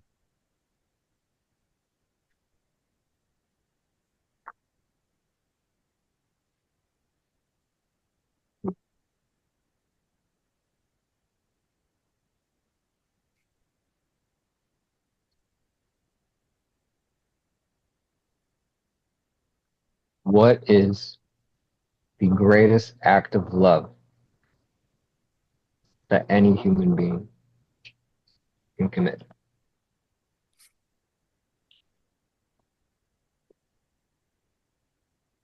What a question. How can people find you, man? Mm. So on Facebook, you can find me as Chris Budz. For those in the Amorati, so it's a quick find. On Instagram, my tattoo page is Chris_Buds_Inc. And my coaching page is Chris_consciousness. And so you can find my tattoo work, some of my art, my writings, and of course, some coaching content and opportunities to connect and to work with me.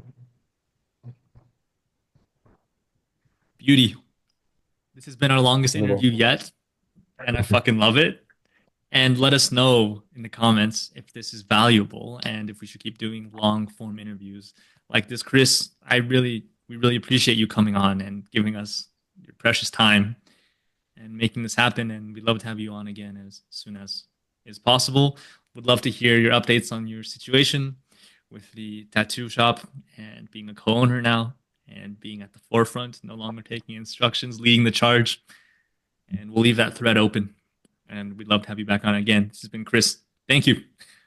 Thank you. Thank you, For Chris. the opportunity to be here. Enjoyed it. To be here. Thank you for taking the time. I just want to say I'm very grateful that we got to come together and share. And of course, utmost gratitude to the men, the beautiful men that have created and fostered this community and have truly planted the seeds for such a beautiful unfolding.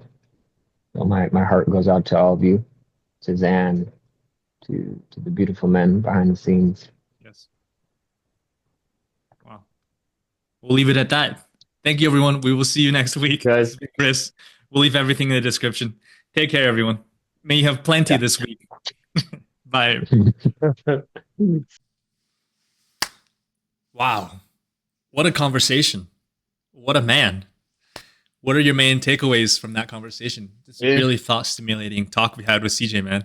Incredible, brother. I mean, the depth of his understanding of himself, his place in the world, you could really feel that he knew who he was, he knew what he wanted, and he knew where he was going. You know, even though there were open questions of exactly how things are going to play out, he had this knowledge of his desire in mind, and I think that's a really powerful takeaway for me. Like, if you know where you're going, or at least the vague direction, and you have the authentic desire in mind as he has, the details will kind of fill themselves in. They don't really matter in the end, you know. So that was really powerful stuff. Yeah.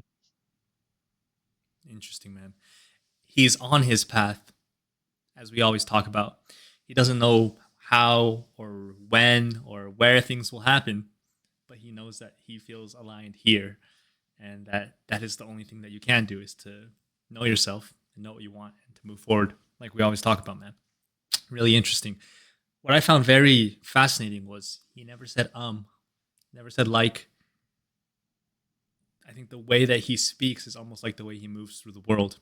I think that's aspirational. And you can say it's because he did a lot of medicine, plant medicine, ayahuasca, all these sorts of things. But I don't think you need to go do all those things to come to that level of presence, in a way. What a present man. And I think this conversation was really life-giving and life-affirming. It makes you wonder, what does that look like for me? That Chris is a tattoo artist. And Marvin, you write poetry and you make art and music. And I'm writing my book now. And it's a very interesting sense of, what is your place in this world? Some of our guests have even asked that question. You know, and this was more spiritual, quote unquote, than most of the conversations that we have. because the conversation changes based on who we have on. But either way, I think it was super valuable. I really I hope like, it was for you guys as well as the listeners. yeah, yeah, hopefully. I mean, I really like he talked about the image of the jaguar, right, going through the jungle and being such a precise and calculated animal. And Yes. I felt that a bit No wasted in his movements. presence, you know. Yeah, no wasted movements, knows what he wants, and and intuitively yet precisely follows his plan of action, you know, without like it's something it's not analyzing the situation. It's pure intuition and raw intuition of life. And I think you get that from being so aware and present as CJ was in this conversation. So yeah, really really good. I'd love to have him on again and talk some more. Yeah, what a legend. Seriously. So let's reflect a bit. What were your main takeaways, Marvin? Does it change the way you view the world? Did you gain any new perspectives? Anything you'd like to implement into your own life? And I invite the reader to and listener to sit in that question as well, because there was so many gold nuggets in that conversation. I wonder for you, Marvin, if Oh, anything stood out. man. Yeah, really so many things. I love what he said about shame. That really struck me. And about how do you call it, the spiritual, the fast forwarding through life to the spiritual part of it, right? Without actually exploring all the depth of your desires, your dark desires perhaps that are, you know, so shameful in society that you don't even want to accept those and skip straight ahead to the spirituality and being this monk, you know, Yeah. without having gone through anything. Like Hmm. that seems to apply. I felt that in my life personally. I think I have been guilty of doing that in the past, of not acknowledging, hey, there is something that's calling me forth, some desire, and I'm not acknowledging that, but saying, oh, you know, I'm better than that. I'm like, I can go straight to being spiritual. I can be straight to, you know, I don't have to deal with these like base desires that I have. So that really that really made me think a lot about my own life. You animal. And am I, yeah, am I, what am I? Am I an animal? No, I'm like a higher being. So obviously, and that was powerful. The shame part, I think looking at shame as the root of so many troubles that we have is a very powerful idea, and really, really going deep into that question, like what am I ashamed of in my life or in my being that's causing me so many issues in life? Is it, you know, sexual desires? It's usually got to do with sex and sexual shame, right? That kind of stuff. Especially in our more repressed society, all the influences that we have, as you mentioned, from the Victorian age, from you know, all the Puritanists, the, no Puritans, they call it, right? Yeah, all these influences that we're not even aware of that shape our life from our ancestors, our mothers, our fathers, our aunts, our uncles, or grandparents. Um, and yeah, digging deep and exploring that part of yourself. That's something I really want to do. Yeah. And I want to build on what you said, because the idea that shame is the foundation of all of our insecurity and confusion and loss and anguish and depression. It's very interesting because I think about the problems that most men have with dating. Let's say feeling not good enough. That is obviously the result of shame, unexamined shame. You cannot know what is in the dark. You can't know what's affecting you until you go and examine and shine a light on it, right? You think of fear of rejection. I'm not good enough for her. Why would she want to talk to a guy like me? You think of sexual shame because you were raised to believe that sexuality is a bad thing. The performance anxiety. Oh, well, me as myself in bed being honest about the situation is not good enough to be with this woman. And I think of the dragon has many faces of the ways that it manifests itself and these things that we have to overcome. It's going to be different for you, Marvin, for me, for you, the listener. But at the same time, we all share these kind of, at this moment in time, this cultural assassination of masculinity. And shame is a big, big piece to play in that. So, I mean, even to tie it to some Amorati themes, one of the first things is the stories you tell yourself, right? What is your self-talk? What are you telling yourself? Are you telling yourself, wow, she would never like a guy like me because she only likes guys that are tall and good looking and jacked and rich and these things? Maybe she doesn't want any of those things. Maybe she just wants a starving artist. Maybe she wants a guy that's super nerdy about photography. Maybe she wants a guy that is really, really smart at history and or is great at chess. You don't know these things, but in a world when we can invent all the assumptions, why not make them good ones? And I think that's the direction that Chris's insights take me to think, because what are the main things that men struggle with, when it comes to dating? Everything's related to shame. So super powerful stuff there. You tied it back to some of the Emirati stuff, it's really interesting how I think there's no limit to how deep you can actually go within yourself and keep exploring, the edges, the shadows. I like the quote of Jung that you always bring up. How's it, the unconscious Until until you make the unconscious conscious, it will direct your life there and you will again. call it fate. You will call it fate. Yeah, absolutely. And I think CJ's response to that was that destiny is something. I like the idea that destiny is something that you can shape actively and create.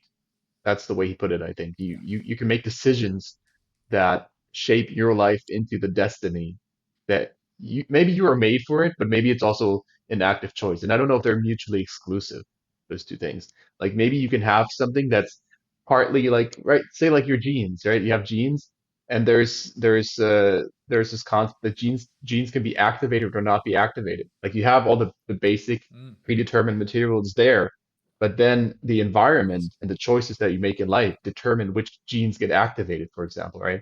So I think of that maybe Mm, in terms of destiny as well. Like you have some kind of loose destiny that's there for you to create, but then depending on your choices in life and your courage and your faith and the way you go into the world, you can shape that yeah. destiny, you can mold it, to your liking.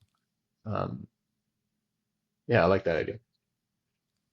What an interesting conversation that you bring up about, in a way, potential as it relates to destiny. Let's say maybe there's some version of you that became the greatest lover of the 21st century, except you were too held back by shame that you didn't even know how to start addressing, and you just became a man that lived a mediocre life because you never tapped into that gene that you had the potential to have, which relates to the conversation about one version of hell is meeting who you could have become on your deathbed, and who knows what happens beyond, which is very, I mean, that brings into question free will and some deeper topics, but at a more practical, micro level, it all begins with a single choice. That in that case, going to Bucharest for the Amorati International Conference for you, Marvin. That is choosing to study abroad in Uruguay when I was some 19-year-old virgin. Not virgin, I had slept with one girl in college when I was 18, got scared, ran away, pushed everyone away, but that in a way that is choosing to do something different from what you are used to in order to become who you might become. Joseph Campbell, we must let go of who we plan to be in order to become who we might become. I butchered that terribly, but you guys get the point. Sounds good. Yeah. Man, what was I gonna say? Ah, it's yeah. Once you start on this journey, and I would encourage everyone to think of their life or their current phase of life as the hero's journey. I just started structuring the outline of a book I'm going to write, and I thought of this phase of life as a hero's journey, and then look at what is your call to adventure. Maybe it already happened, and maybe you're already past, the call to adventure. You're already like you already started the adventure, kind of. You passed the threshold. Yeah. Or maybe the call is, yet to come. Or maybe it's already there, but you can't hear it, or you don't want to hear it. That's maybe the most interesting Wow. situation. Marvin, I would love to hear if you want to give our listeners a little preview of what your book is. We talked a bit about what it is, but not to give it all away, but I'm curious about the premise, how you're inspired to write this book, because now you finally have a shape of what you want to write and put into the world. Yeah, I came to this realization I think last week, and I realized that my one arc of my hero's journey, or maybe one journey within many journeys, has been kind of completed at this point. And I realized that I had to tell the story of me having this ordinary kind of life in a shitty apartment in Germany, being a law student, breaking up with a girlfriend I was with for almost 2 years, and then listening to the call to come to Bucharest and start this journey, meeting you, meeting Eric, and going on this whole journey of going to South America, coming back, doubting everything, 18 and months. 18 months long, which felt like a lifetime. I told you previously. Lifetimes. Lifetimes, right? Lifetimes lived in a year and a half, truly. And I feel like I lived more in these 18 months than in the 5 years previous to that. So I feel What like a I thing to have say. not an obligation, but like a calling to tell the story the journey that I Cool. went on. And that's really what the book is going to be about. The that journey of mine from the call to adventure all the way to the final. I don't know what it's going to be at the final thing, but that's I really want to tell that story, and I don't know exactly what it's going to look like, but hopefully it can inspire other people to go on this, follow the call and go on the adventure as well. That's very interesting, Marvin, because you have wisdom now that you didn't have before because you went and did epic shit. You did awesome things with your life. You went into the wind, trusting yourself that you would be able to handle yourself, that life would take care of you. And now you have lessons and wisdoms to share. It's the return in the hero's journey. It is bringing back the boons, bringing back the wisdom, so that you may help. If we even help one guy, we always say, that is struggling, like we were struggling, like you with shame, like me with anxiety, and what am I doing with my life? I almost died in a car accident where I fell asleep. I haven't told this story on the podcast yet, and I'll tell it fully at a later day. I was like, life can be over just like that. And what am I doing? Going to school, going to work for my parents, for my friends, for society. This one life. And that might be over before you're ready. Before you know it, it's all gone. So when you say we lived lifetimes in this 18 months that we traveled together, is it really an understatement? I don't think so. I think we lived more than we would have if we had gone down that other path that we were on for 50, 60 more years, just by being brave and traveling when we were young. Or very interesting. So to tie it back to what Chris was talking about, every journey is different. When we say, hypothetically, break up with your girlfriend if you have one, sell your home, sell your car, hit the road fully. That's perhaps you can take that as advice. Don't listen to us. But the journey is different. For Chris, it is to be in one location in his tattoo studio, chasing his art, chasing his relationship to the divine with his writing. Either way, there's some calling in us that is different for each of us, but the framework, which we're working on, Marvin, is the same as it applies to dating. Because how many guys do you know that are traveling the world? They escaped the conventional society. They're passport bros. They are, they, a Passport, bro. friend I never who found. will be I on the never podcast. got that. Yeah, but go on. Well, for sure. We can discuss that in a second. There's a friend that will come on the podcast I will not name now. And what we say about men that run, I'm going to be a bit controversial here, from the Western world because the women are allegedly all masculine warriors. Yeah, there are some that are like that, but there's some really sweet, generous, nurturing women in the Western world too. We say the men that run from their problems are living on easy mode when they go to Thailand, when they go to Brazil, Colombia, with this in mind. When they run from their problems instead of addressing the fact that they could be a better lover wherever they are in the world. But that is a thread for a much later discussion. I'll just mention briefly here. What do you think? That's an interesting idea of how, how much do you shape your environment and how much does your environment shape you? It's kind of a fundamental Yes. question of how powerful your frame is as a man and how well you know yourself as a man and as a person. And I truly believe I'm not saying I'm at this point, but I truly believe that if you have such firm conviction in who you are and and what you represent in the world, that you can shape and bend any environment to your frame, to your will.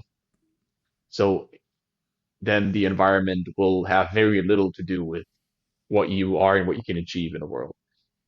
That said, there is definitely some validity to changing your environment, just to get a taste of something else. And then you get an idea of a new life that's possible. And maybe that just gives you enough inspiration to actually start creating that. Beautiful, man. That's very interesting. Because if you compare men, perhaps the measure of a man is his ability to turn his dreams into reality, into memories, and to impose his will on the world. And some will have a strong will and some will have a weak will.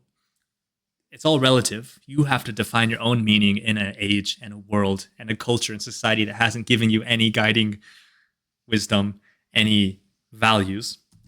I went and grabbed this book, The Hero with 1,000 Faces, while you were sharing that earlier, Marvin, because the hero path is not one defined path for every individual, one size fits all. It's going to be different for every person. You talked about nature and nurture earlier, Marvin.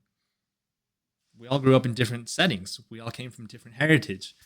To think that me, an Asian American from Utah, and you, a German from Dusseldorf, and Stan from Kazakhstan, Lithuania, and Anthony, Italian, Croatian, and Eric, Puerto Rican, living in Orlando, can meet in a community and travel the world together. It was like we were brothers belonging to the community long before we ever met in person. Somehow, we all converged at the same point, whether it's because we read Zan's book, which I don't have here with me somehow. And Always by your side, brother. Somehow. Yeah, what am I doing? What a bad Amorati. It's a miracle that we could even be on the Zoom call, Marvin, because we could have gone another dating coach. We could have gone another path. We could have never met just by. So I think it's. I wanted to ask you a question about maybe clarification, but I was thinking about this too. Sure. Because you said imposing, right? Imposing your will on the world. It has kind of, it can have like a negative kind of connotation, but it's not meant that way, right? It's just, there's something divine within you that Mm-hmm. that needs to be manifested in the world, right? Is it kind of like that? I'm trying to put words on this concept that I don't really fully understand myself, I guess. But how do you think about that? Is it like your will is being imposed? It's not like it's being imposed and you're like forcibly imposing on everybody around you, right? Your will, like it's not kind of like that. Yeah. It's a bit of a different vibe, right? Well, that's interesting because the thread that I hear in your question is like, do you think why does Achilles go and fight in the Trojan War when he could just stay at home and live a long, happy life? Mm-hmm. Why does Odysseus go and sail the wine red sea and travel the world and get stranded from his beloved for 20 years, 7 years on an island with Calypso? We talk more mythologically here. I hope it's still understandable to you, the listener. But what drives men? Like, why do men do anything? Why do men go to the gym to be strong? Why do they build empires? Why do they conquer? I think there's just something about the nature of a man that, and Zan says it this way, that is a penetrating energy in the world. That is you thrusting into the world, and this is me. And, well, I'm still figuring it out like everyone else, but I'm showing up and doing the best that I can. Our discussion has evolved over the most recent episodes. We talked about community with Rafa. We talked about castration of men. We talked about these sorts of things. But like, which men are inspiring? And to relate it back to your question, there's no superheroes. Like, boys have no men that they look at and they are like, I want to be like that guy when I grow up anymore.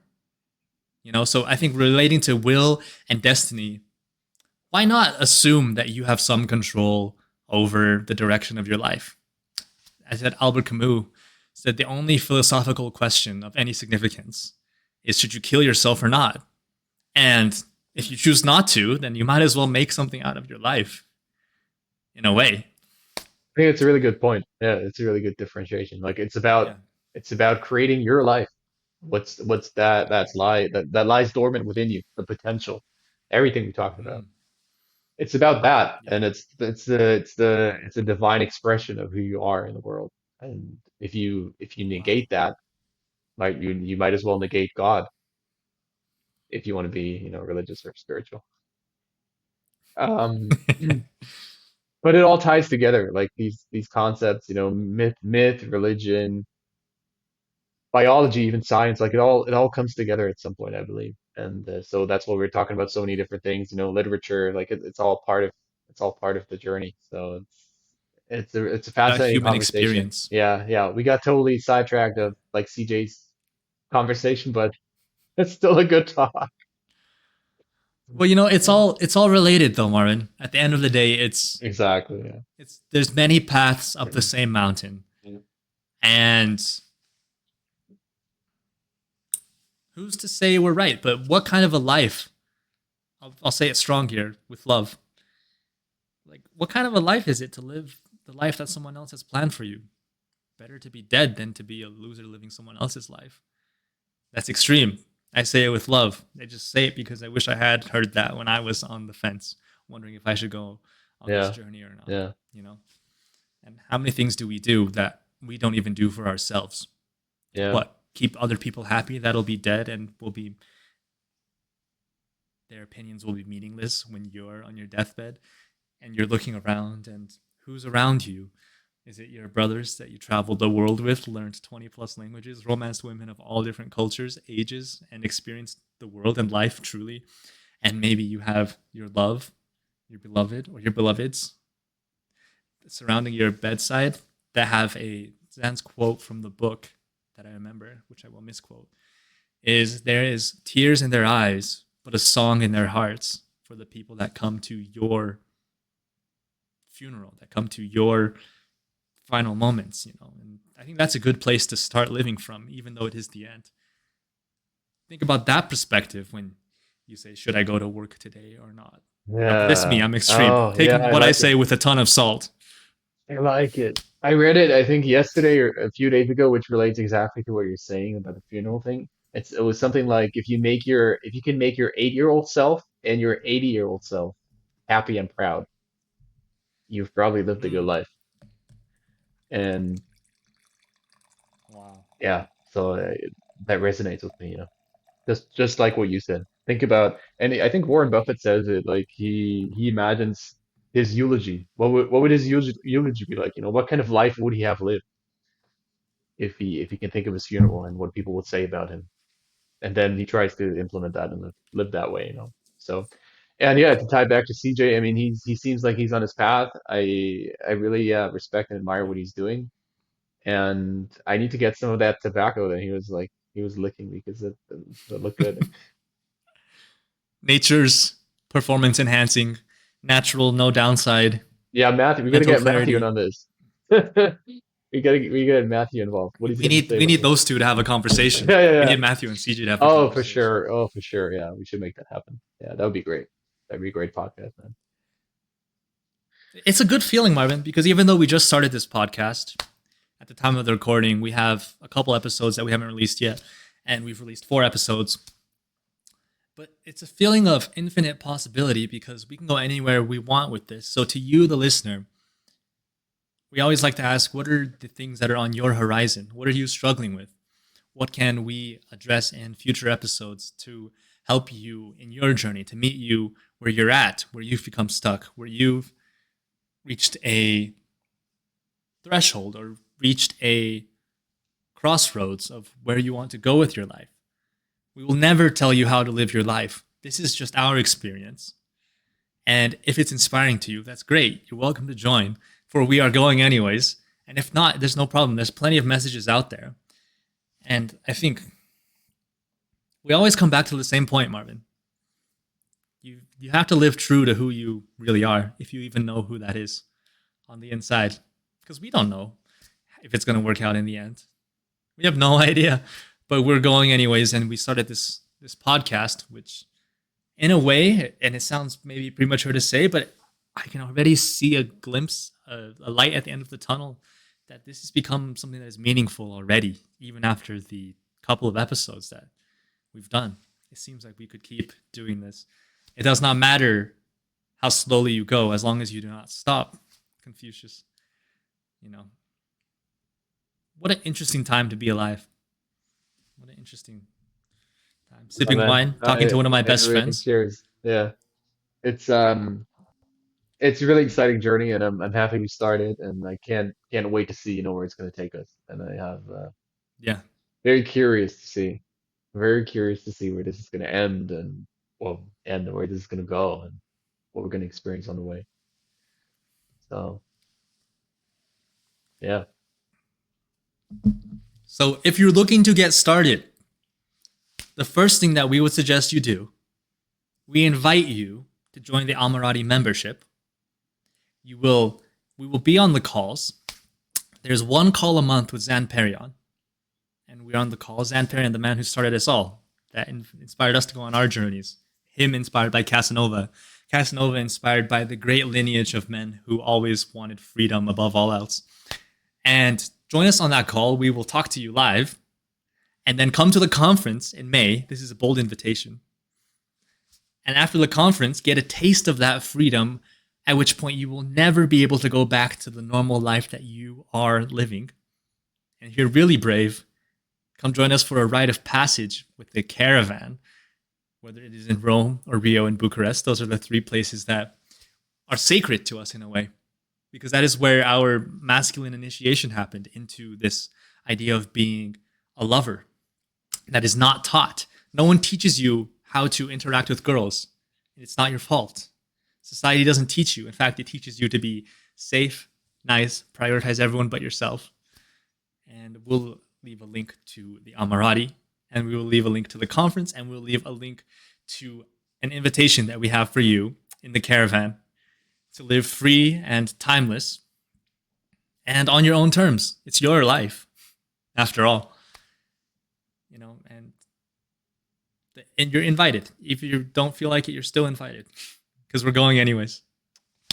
Well, do you have any closing remarks, Marvin? I think, What's up, brother? What a conversation, and this has become quickly one of my favorite things. I can't think of a better way to spend time. Absolutely. Talking to you, talking to the guests that we bring on. Every time we have one of these conversations, I leave more inspired, more inspired to do creative things, to live life more. And it's really, life-giving, as you mentioned in the beginning, each conversation. So I love doing this and can't wait to do more. Wow. Beautiful. I'd like to close with a mental image that I would like to invite you, listeners and viewers, to consider. Imagine you are on a beach, Ipanema, in Rio.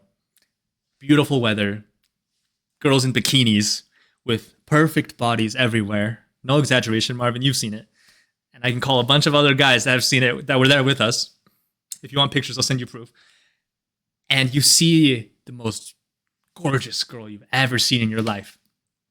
Are you, the listener, ready at this point in time to show up fully, regardless of if she accepts you or rejects you, to represent yourself fully, to show up as a man in this world when you see that girl? If not, why not? It's almost like Come you were in travel with Brazil, Justin. Yeah, come travel with us. So we'll leave it there. Let us know if you like this extra commentary and our reflections on the conversation at the end of the episodes. It's a new format that we're trying. but I think I like doing it. You like doing it as yeah, well? I like doing it. I like to Like, hear, your thoughts and comments, and that helps us, I think, improve the discussion as well. If we get more feedback, yeah, we'll know what to ask, and it'll inspire us to have more reflections like these. TM coming soon. So Soon, we hope this TM. was valuable. Hope this was meaningful. Let us know what you thought about this episode in the description and any questions that you have for us. And we're just getting started. We're never going to stop. Let's keep going, Marvin. Join us. Let's go. For now, Let's go. this has been the Amatoria podcast. We will see everyone next week. Take care. Be safe. May y'all have plenty this week. Take care, guys. Take care. Take care. See ya.